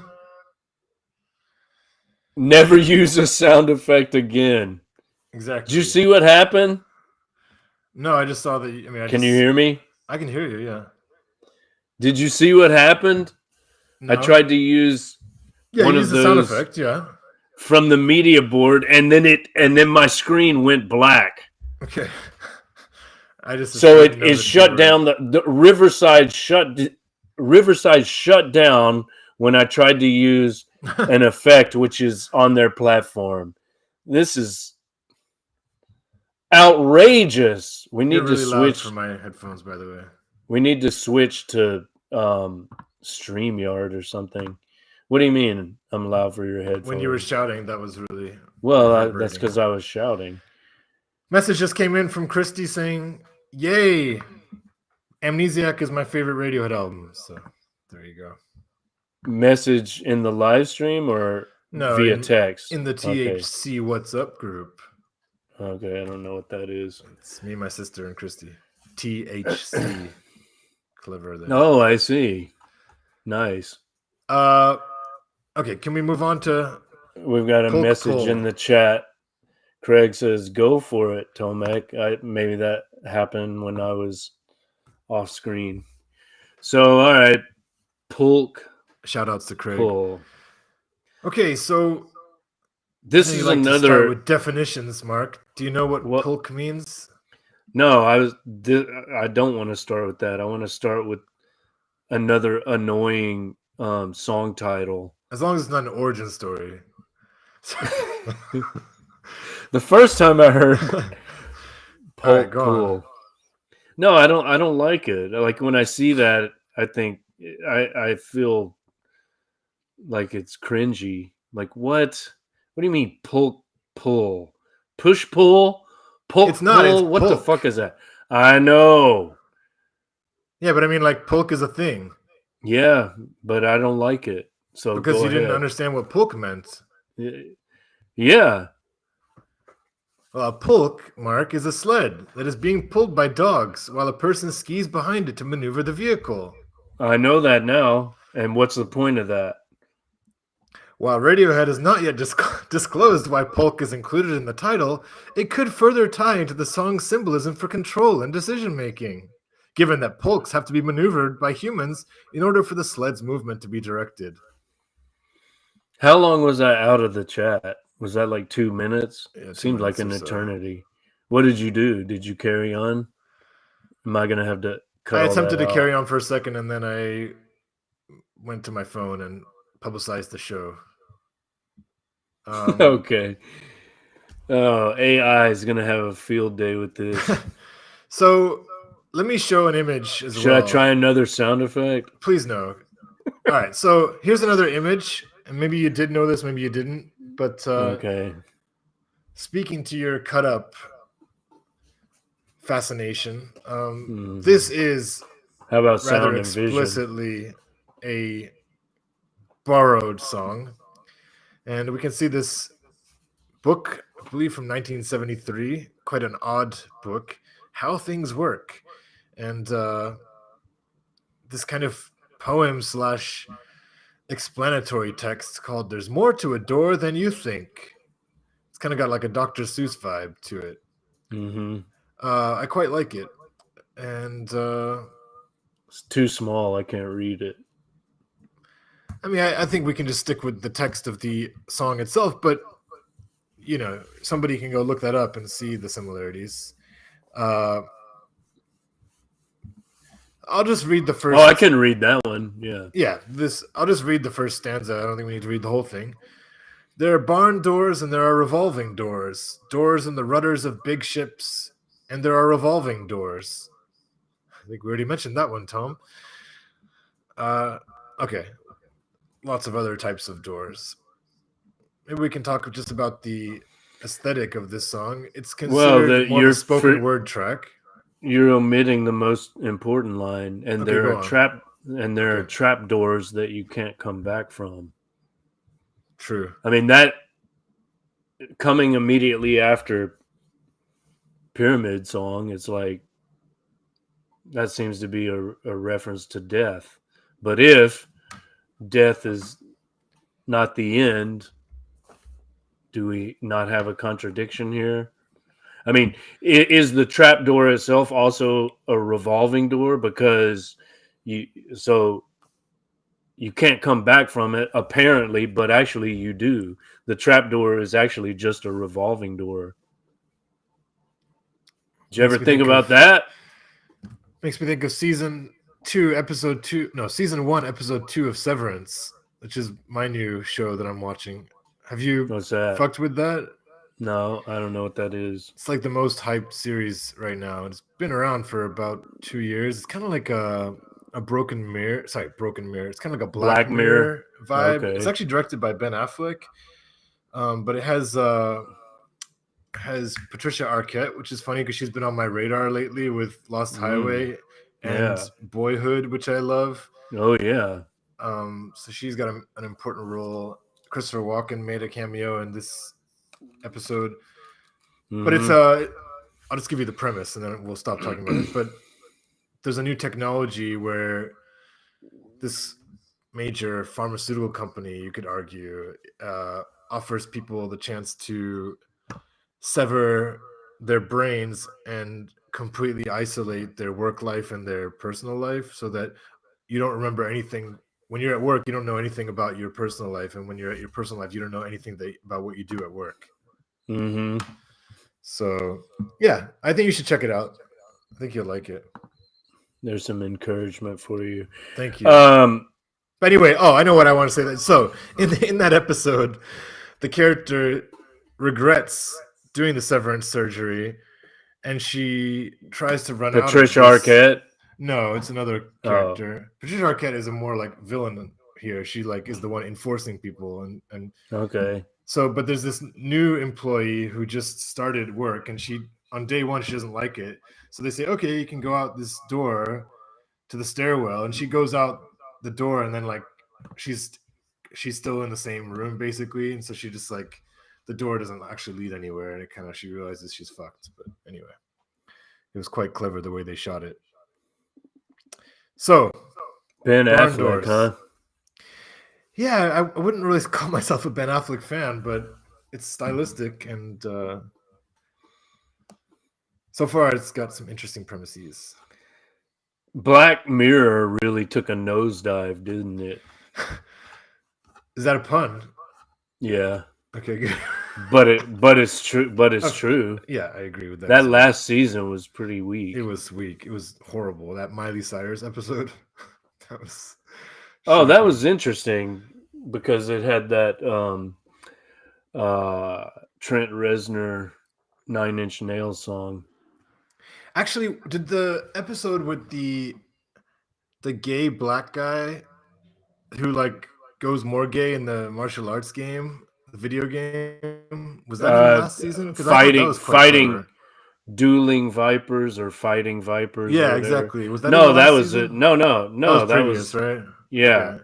No, the last season had like Salma Hayek. Why the fuck are we talking about this? Yes, we don't come need on, to get man. into this. Come on, man. Selma Hayek. Everybody hates Joan, or Joan is awful, or something. Whatever.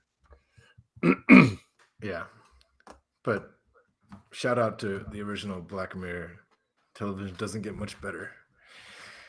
Yeah, I like this track. I think it's essentially like a glorified interlude, but Yeah, I don't know if but I think it works as that. It like really is a nice segue between more. Well, this is one of tracks. those valleys I was talking about.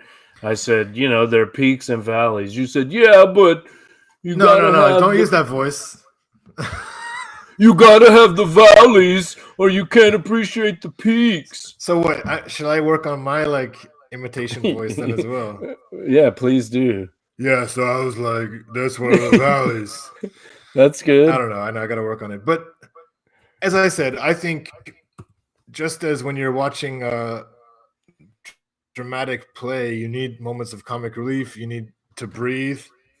Mm-hmm. This is our little intermission, and I think it's an interesting song, and it is the least listened to track again on most streaming platforms. So it's not a song that people are like, "Yo, let's put on pull revolving doors." But as part of the album experience, I think we had a pretty interesting discussion about this on WhatsApp. But like for me, when you've listened to an album as a whole, you can't. It's very hard for me to pinpoint weak points because it's like. Well, it's like On the Run on Dark Side of the Moon. It's just kind of an instrumental interlude which creates a mood, and if you take it out of the context of the album, it's like almost meaningless. Yeah, so I understand. Like they're doing concept albums, which I approve of, which I like. And maybe it's like Fitter Happier on OK Computer. It has that same role to play. And I prefer this just thinking now, move. Like, but like a lot of rap albums, they have a lot of skits. And skits are more annoying because, like, for me, they only have minimal replay value, whereas like this track, it's still kind of, you're still able to kind of stay in the album experience. It's not so you don't need to like skip so much. You just kind of are taking a breather. So, well, before we move, just note that the other salient aspect of this song is the processed vocals. You know, like it's completely you know, processed and filtered and played with. I think, in fact, I think I read that it was spoken word originally, and they put it through some vocoder plug in or something, and then it like created a melody. So this is totally an artificial construction, you know. Also, if we want to come back to the idea of the Minotaur and the labyrinth, you could say that, you know, all these doors are very confusing and tricky to navigate. All right, let's move. Let's move. Okay, hope you enjoy my artistic interpretation of this song. I've got our favorite pantomime villain, Tony Blair, in bottom right. I don't know if I used that phrase correctly. Would that suggest that he's not a villain? He's a total bottom. Oh, I thought that's what you meant. Pantomime villain. Pantomime villain. Yeah, what does that mean? Well, a villain that appears in a pantomime. He's kind of that. Come on. No, it's. I mean, if politics are just a shadow play, then he certainly fits into that role. But isn't the idea of a pantomime villain the idea that like we're blaming somebody who doesn't deserve it? Like they're just you're echoing according to Craig, but I don't know. I don't hear it. Maybe you know, Riverside will fix that in post since it's so good at everything it does. Okay. I mean, I don't know. Is he a pantomime villain? I don't know. Is he a pantomime? All right, let me read my little Tony Blair quote. Willem Dafoe. Let me read my little Tony Blair quote. Okay. Blair emerged as the song's real subject matter. The song's ultimately about someone who is elected into power by people and who then blatantly betrays them, just like Blair did. At the same time, I think he couldn't help betraying this country. I think the man's a fool. He's just a product of his time, like any important public figure. There you go. Including Tom York? Why not? Is he just a product of his own time? Okay, so he's a hero of our time. Hashtag Lermontov. There you go. This is a highlight for me. I mean, me too. That 1 minute or 1.5 minutes when the band kicks in on the "We Ride Tonight," that's amazing, fantastic, beautiful. That's like one of the best things I've heard them do. Okay, we got another note here in the chat. A pantomime villain in both British theatrical and figurative context is a character archetype often seen as a cartoonishly villainous figure. Hey, that's him. God damn, this thing disappears before I can finish. Someone the audience loves to hate. Yeah. That fits in perfectly. So well done. You chose the right phrase. In a sense, but I will say, like, the way I hear it again is sometimes there's an insinuation that it's unjustified, that like our anger should be directed somewhere else. Right. Which you could say as well here. Yeah. Because he's just a puppet, right? Yeah, he's a puppet, exactly, of you know, the wealthy elite that visit Epstein's island. I think the lyrics are a highlight for me here. I mean, at this time, now we're very quick to make these like analogies. You know, it's like that's kind of like the common parlance for interpreting American empire is like, oh, it's the decline of the Roman Empire and so on. But it was one of the first times I was really like exposed to this idea was when I was listening to this album and like we were, oh yeah, this is the Holy Roman Empire, bros. And this was George Bush in his full pomp. So yeah, I think it really just expressed. Holy Roman Empire is not the same thing as Roman Empire, but close enough. Well, go on then. I don't mind being. Well, that's the joke that historians tell or make, right? It wasn't holy, it wasn't Roman, and it wasn't an empire. So it's completely, it's a complete misnomer. All right, let's move, man. Why? We're taking too long. What do you mean? Why? Your endurance is kicking in. Yeah, it's 2:15 here. All right. Okay. Well, in the morning. Great song. It is. As is this one. Yeah. Let me give a quick explanation of the slide, and then I'll let you pontificate. So, some people say that this is an allusion to the quote from Bertrand Russell. I would never die for my beliefs because I might be wrong. That's also the name of the track. That made me like, when you told me that, it made me like it even more. But already, no, just the fact that they're alluding to this Bertrand Russell quote, that's, I don't know, it deepens my appreciation allegedly. of it. But yeah, allegedly. But yeah, the riff, man. If we were gonna play clips, I would play a clip of this riff because it's fantastic. So here we get the guitar that rockers like myself need and want. So definitely a highlight for me. And yeah, Let's Go Down the Waterfall. That's great. Open Up, Begin Again. This is a banger. As the kids say, as the millennials say, the Zoomers. Yeah, I've put the Sex Pistols No Future in bottom right because we get this this line, there was no future left at all. Mm-hmm. Okay, moving on. We have Knives Out. Another highlight. Yep. We got 3 bangers in a row.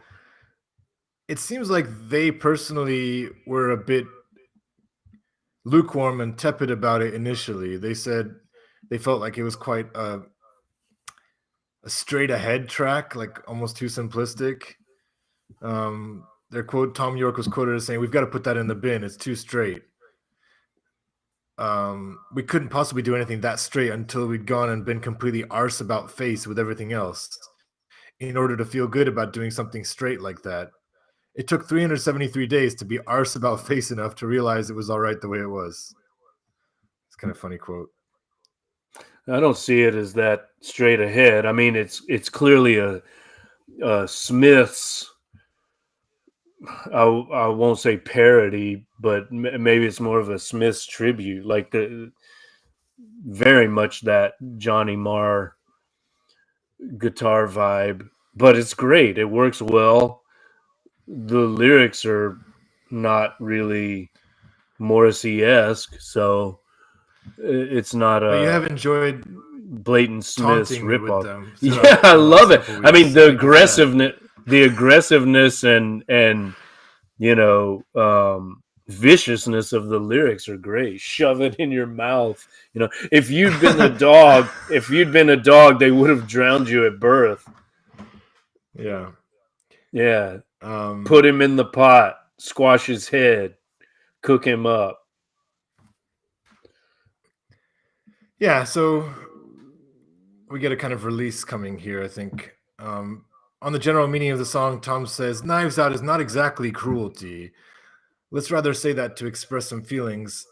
I can't help but use some violent vocabulary."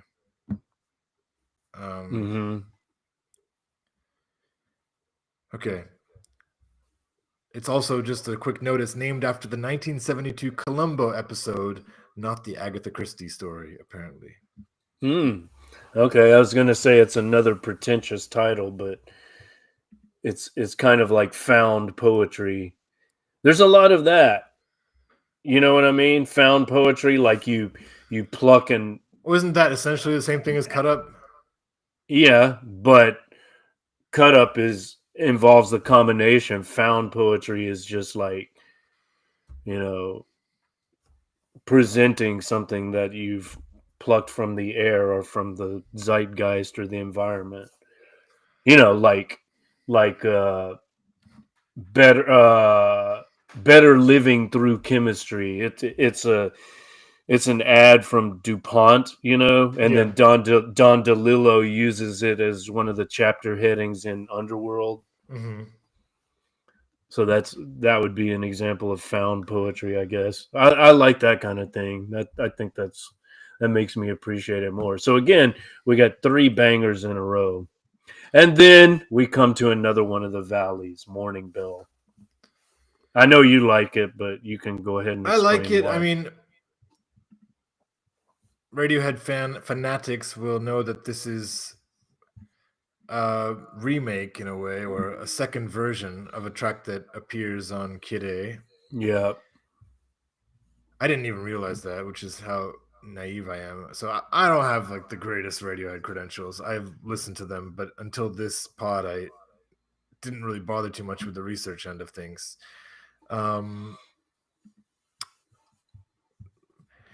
Yeah, I think some of the vocal performance is excellent, like the "Release Me." So it's a very melodic song, and it's arguably about divorce. Right? You can keep the furniture. It's a very classic. What? I want random words that come into my mind, like alimony, but that's not the right word. So settlement. Community property. Where'd you park the car? I think that's a great line. I like the way he sings that. And then, of course, cut the kids in half again. Yeah, that's great. That's a great line. But musically, you know, it's too much of a dirge. I mean, maybe it comes at the right time, roughly midway or past the midway point, but doesn't do much for me. You know, it's not like if I'm listening the whole album, I won't skip it. But if I just wanted to listen to a Radiohead song, I certainly wouldn't pick this. For me, it's a beautiful song. Do you know the reference from "Cut the Kids in Half"? Well, if we're talking about divorce, it's you know, about visitation and custody, right? Do you know the Well, biblical are you talking reference? about? Are you talking about? Well, biblical Solomon. Yeah, that's right. Yeah. All right. Who you think you're talking to? Well, you know. Okay, I'll just read a tiny bit of information I've got here. Although most of the lyrics are the same as the Kid A version, there are some noticeable differences in some verses. Your audio is patchy.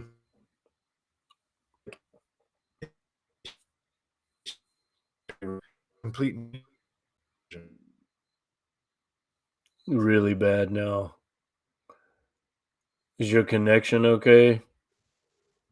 I'm echoing. No, it's like glitchy and patchy. Now it's okay. Shit. Okay. It's okay now. Well, my nation is at war, Mark. Okay. I've heard slack. that. Yeah. Hey, are we gonna move on? Yeah. I hope so.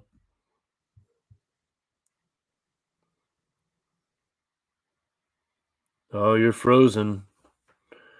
He's frozen. I'm still moving. Tomek is frozen. Maybe I should play some more sound effects. How would you all like that? Let's go back to let's see. Oh, you back? You there? I'm here, but I don't Okay. know if it. Yeah, I'm here. Can you hear me? Now it's okay.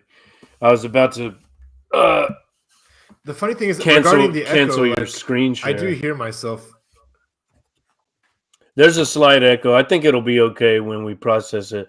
I was about to cancel your screen share and play more music, but all right, Dollars and Cents. This is a good one. This is a good track. I like this. Yep.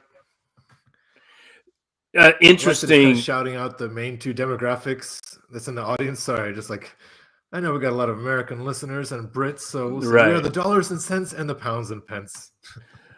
Anglo-American transatlantic culture, stand up.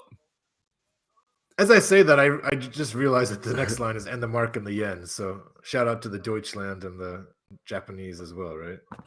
Japanese using the yen? Yeah. Craig offered to chat with me while you were out of commission, but since you're back. Yeah, the instrumentally or musically, this is interesting. That there's kind of a twangy, it's not distorted guitar part, but there's just, I guess I'd call it twangy. It's interesting. I like this song. It's good. Yeah, agreed.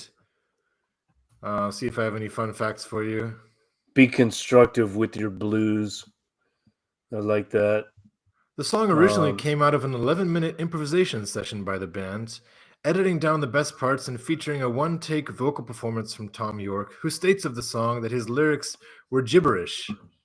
Lyrically, I like doing things like that. It was about being in the moment. Anyway. We all have goals in a liberal world. There was something else. Hey, where are you going? Sorry. What are you doing? You don't live in a business world. We all have goals in a liberal world. I remember it differently. Am I missing something here? Let me double check. I have another text open where I have, you don't live in a business world and he never goes and you never stay. We all have goals in a liberal world, living in times when I could stand it, babe. Looks okay. Okay. I thought he said something like we won our goals in a liberal world. Where did I see that? Anyway, carry on. The crack your little souls is a great line. Crack your little souls. And yeah, the be constructive, be productive. Let's not lose our. We won our goals in a liberal world. So it's the phrasing's a little bit different. Okay. I don't know where the difference comes in. I'd have to research it more carefully. I like that phrasing better. We won our goals in a liberal world. I mean, I think that could apply to Radiohead in a way too. They're kind of an iconic shit lib band, aren't they? I mean, you can see them. I'd like to say they're a bit anti-capitalist for the shit lib. Okay. Yeah, I mean, the Radiohead fans I know are a bit more self-aware. But they're, maybe a band that the Zionists could get behind too. Okay, Alex Jones. I don't know what I mean. Am I wrong? Am I wrong? I don't know. I'm above that. Oh, you're above that. Okay. All right. No, not really. I just don't know if I want to go there right now. Yeah. All right. Okay. We've got an instrumental track, which is kind of cool to have on an album. Hunting Bears. Do you like this song? Guitar, interesting guitar, but obviously they're editing it and processing it and, chopping it up in a strange way. So Moving on? it's just I like it. it's just another one of the valleys, but in the context of the album, it's fine. I don't Okay. dislike it. This track I find to be one of the highlights. You have singled it out as a track that you found dreadful or dread-inducing. Do you find any merits in Initially. it?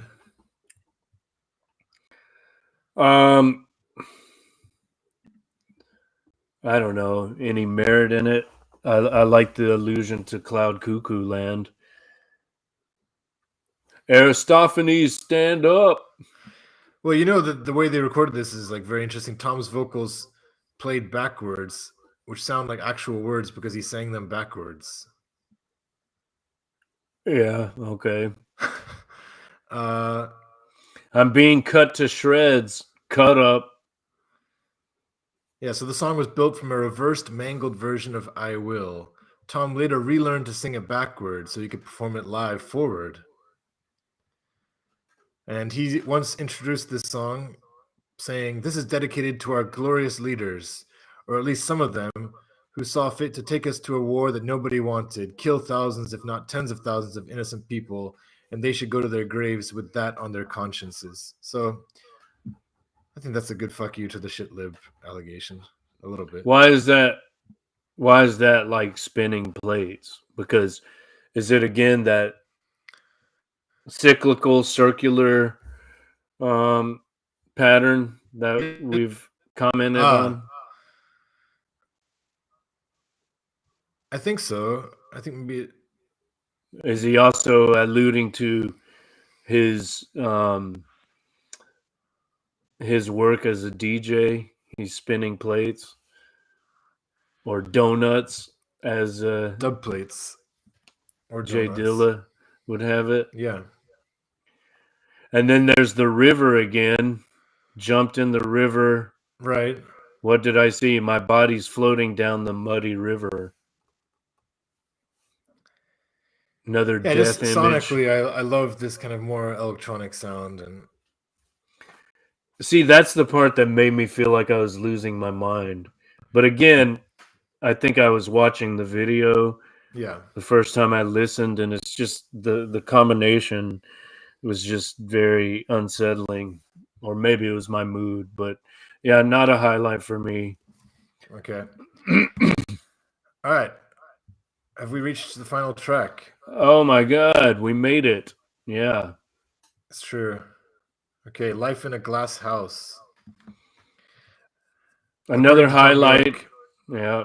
Sorry, really quickly. According to Tom York, these lines originate from an interview he read about the wife of a famous actor who the tabloids completely hounded for 3 months like dogs from hell. She got the copies of the papers with her picture, and she posted them up all over the house, over all the windows, so that all the cameras that were outside on her lawn only had their own images to photograph. I thought that was brilliant, and that's where the song started from. Keira Knightley. Was it? I don't know. I just thought of her for That some is reason interesting. when you were saying that. I just imagined it being her. I wonder if I'm right. We know that they've struggled a lot with fame. There's a documentary about them. I can't remember what the name is right now. Meeting People is Easy, 1998, and I think one of the main focuses of that film is like their struggles with the limelight. Mm-hmm. Okay. Well, obviously, this is the most jazzy Yeah, of all the tracks. So, I commend them for their experimentation, and it's one of the highlights. I've for heard it me. described as a drunken jazz funeral dirge. Love Yes, yeah. So there's kind of, I mean, maybe there's that Mingus influence again here too. Like if you listen to the Clown, or even something like Haitian Fight Song, yeah, I like it.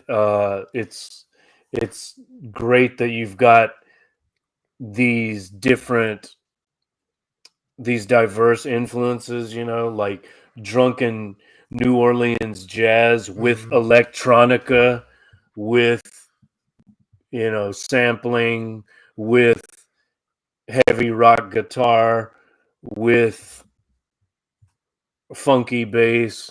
Yeah, shout out to the English trumpeter Humphrey Littleton, who appears on this track. And his band, which I think includes his son or some family members. Right? There's a clarinet on here too. It's not just trumpet. And just really epitomizes Radiohead lyricism, like a lot of the themes that we see, right? Like packed like frozen food and battery hens. So this criticism of mass consumerism, coming back to the packed like sardines, Exactly. the criticism of authoritarianism, your royal highnesses, this really sarcastic hail to the thief kind of stuff. This really sarcastic don't talk politics and don't throw stones. Like just be neutered. That's like a very, very classic Tom York lyric. Like just do as you're told, right? Don't talk politics. I love the way that the next two lines sound.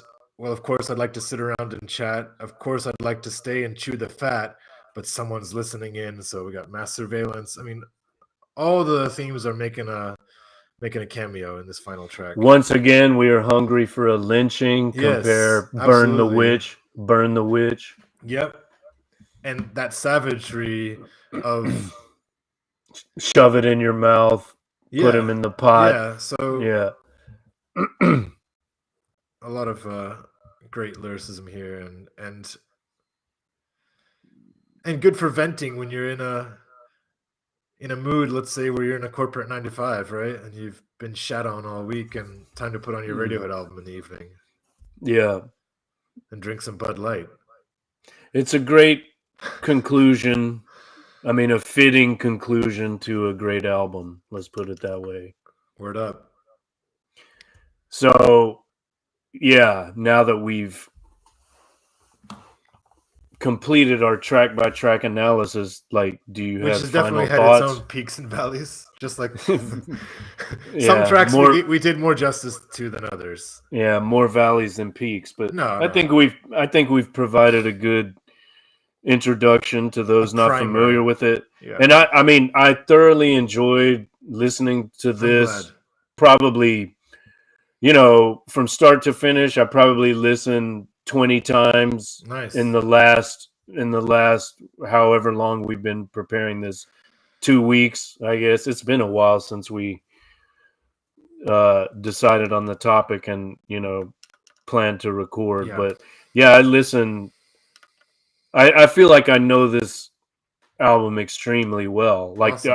I know this album better. Before I would say OK Computer is the album I know best because it's basically the only album I really know in its entirety. But now I know Amnesiac better than any other. And it's not like and it's not like I'm pleased with that too, because it's not like their most recognizable or most well known. Like it's probably, well, you said it's Christie's favorite, right? And so there are a lot of people who ride hard for this album. Okay, to the point where there's even backlash now about that. Like it had a spell where it like enjoyed that kind of maybe not like the predominant cult classic of Radiohead fans, and now there's some revision going on. I've just been following in the Radiohead Reddit group, so yeah. Well, for me, it was like I knew nothing about it other than that, it includes Pyramid Song. And then, as I say, when I found out, that was released on my 30th birthday, apparently, it's like, that's got to be the one. Yeah. So, very much enjoyed the experience. It's great. It is, it's undeniably great. Like, even if you don't like Johnny Greenwood's politics. Yeah, Johnny Greenwood's politics, or York's, or if you find him as a public figure annoying or at times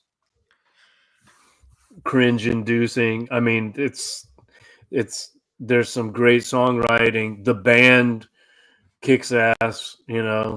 As I say, I really like the rhythm section, and I like the guitarists. So maybe the member I like least is actually York. Oddly enough, I think his voice is incredible.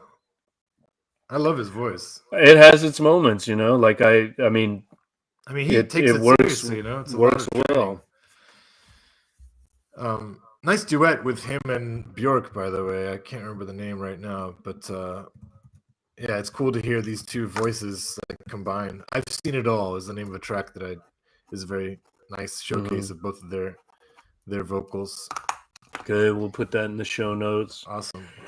I feel like this has been a disaster with all our technical difficulties. Come on, man.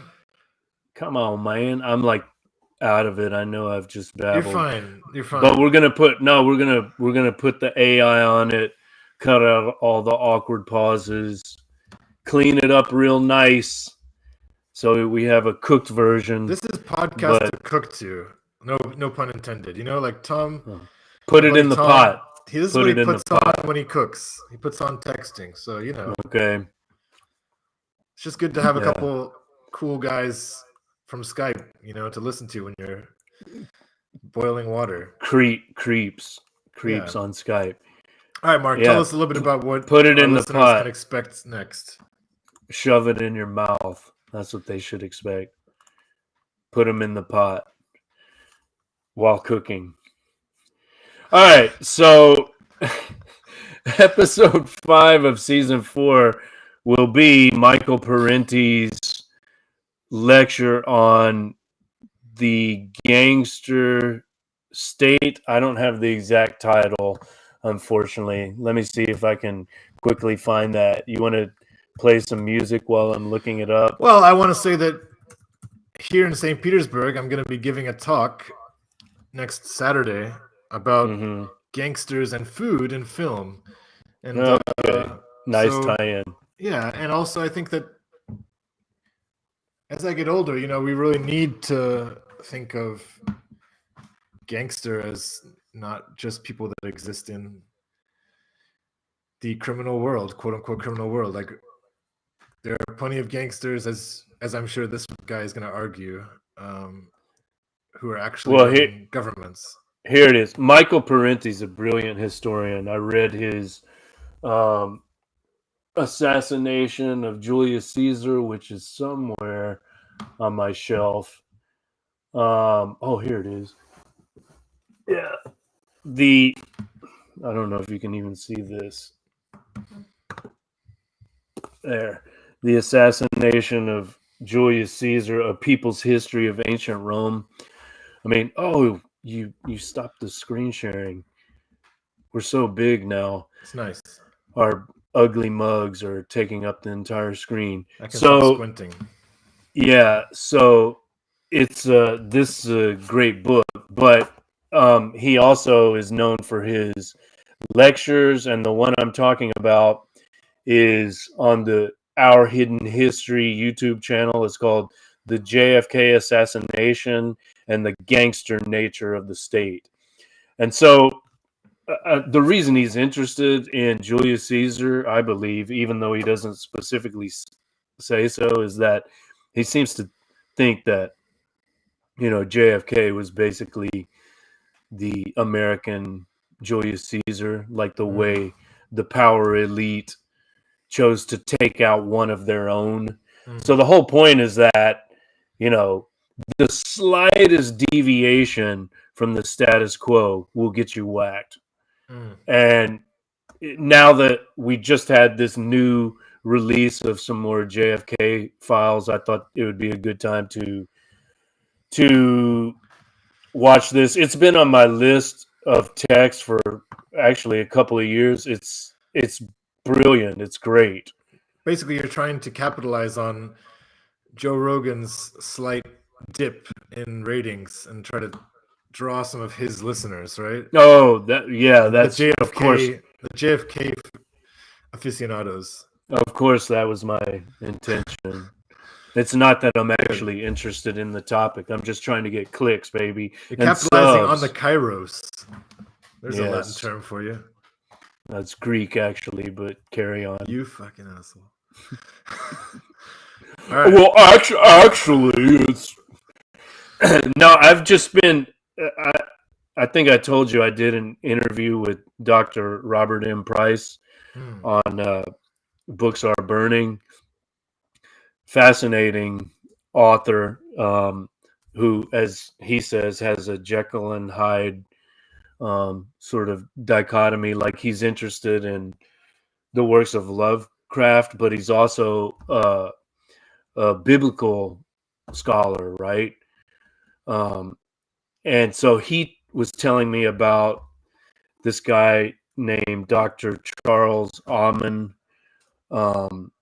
Hillman, and I've been watching his videos the past few days. He basically argues that Jesus was the leader of a pederastic sex cult, which used drugs to manipulate and initiate underage boys. And he's got like the textual evidence for this. Of course he does. As I think I told you, I'm now translating the Gospel of Mark just because, you know, it was written by my namesake. And so there's this passage in chapter 14 where Jesus is, when he's arrested in the Garden of Gethsemane, he's with a naked boy who then flees, right? So what's Jesus doing at 4 a.m. at a graveyard with a naked boy when he's arrested? So Dr. Amon argues Listeners, that I disavow myself from all comments made on the texting episode in the last 3 minutes. Thank you. Sorry, go why? You haven't even heard the my Lord and personal Savior. You fucking. Oh, okay. Well, he says that, you know, you've bought into the fairy tale. You got to go to the text. He was a teenage fundamentalist preacher, actually, and then once he started studying Greek, he became an apostate because he's like, oh, this is total bullshit. Like organized mainstream, you know, official Christianity, they've completely distorted the reality. And if you go back to the original Greek text, you'll see that this is something completely different is at play here. And of course, this is all part of my, you know, generalized study of the psychedelic nature of the Gospels. I've been reading a lot about that. It's also going to segue nicely into my next episode choice, which is going to be about the fake moon landing. Okay. Less interesting, but I'm kidding, by the way. If that's what you... I'm taking the piss. I don't see how that relates to the psychedelic Gospels, but whatever. Anyway, those of you interested in the next text is called The JFK Assassination and the Gangster Nature of the State. That will be episode 5 of season 4. And this has been a closer look at Radiohead's Amnesiac with me, Black Eyed Angel. And me, Kid MW. A moniker I'll never use again. All right, so this has been season 4, episode 4. Find us on Substack. I'm at Mark Will Wright, WRITE.substack.com. My co-host is at tomekb.substack.com. Take care, everybody. See you next time.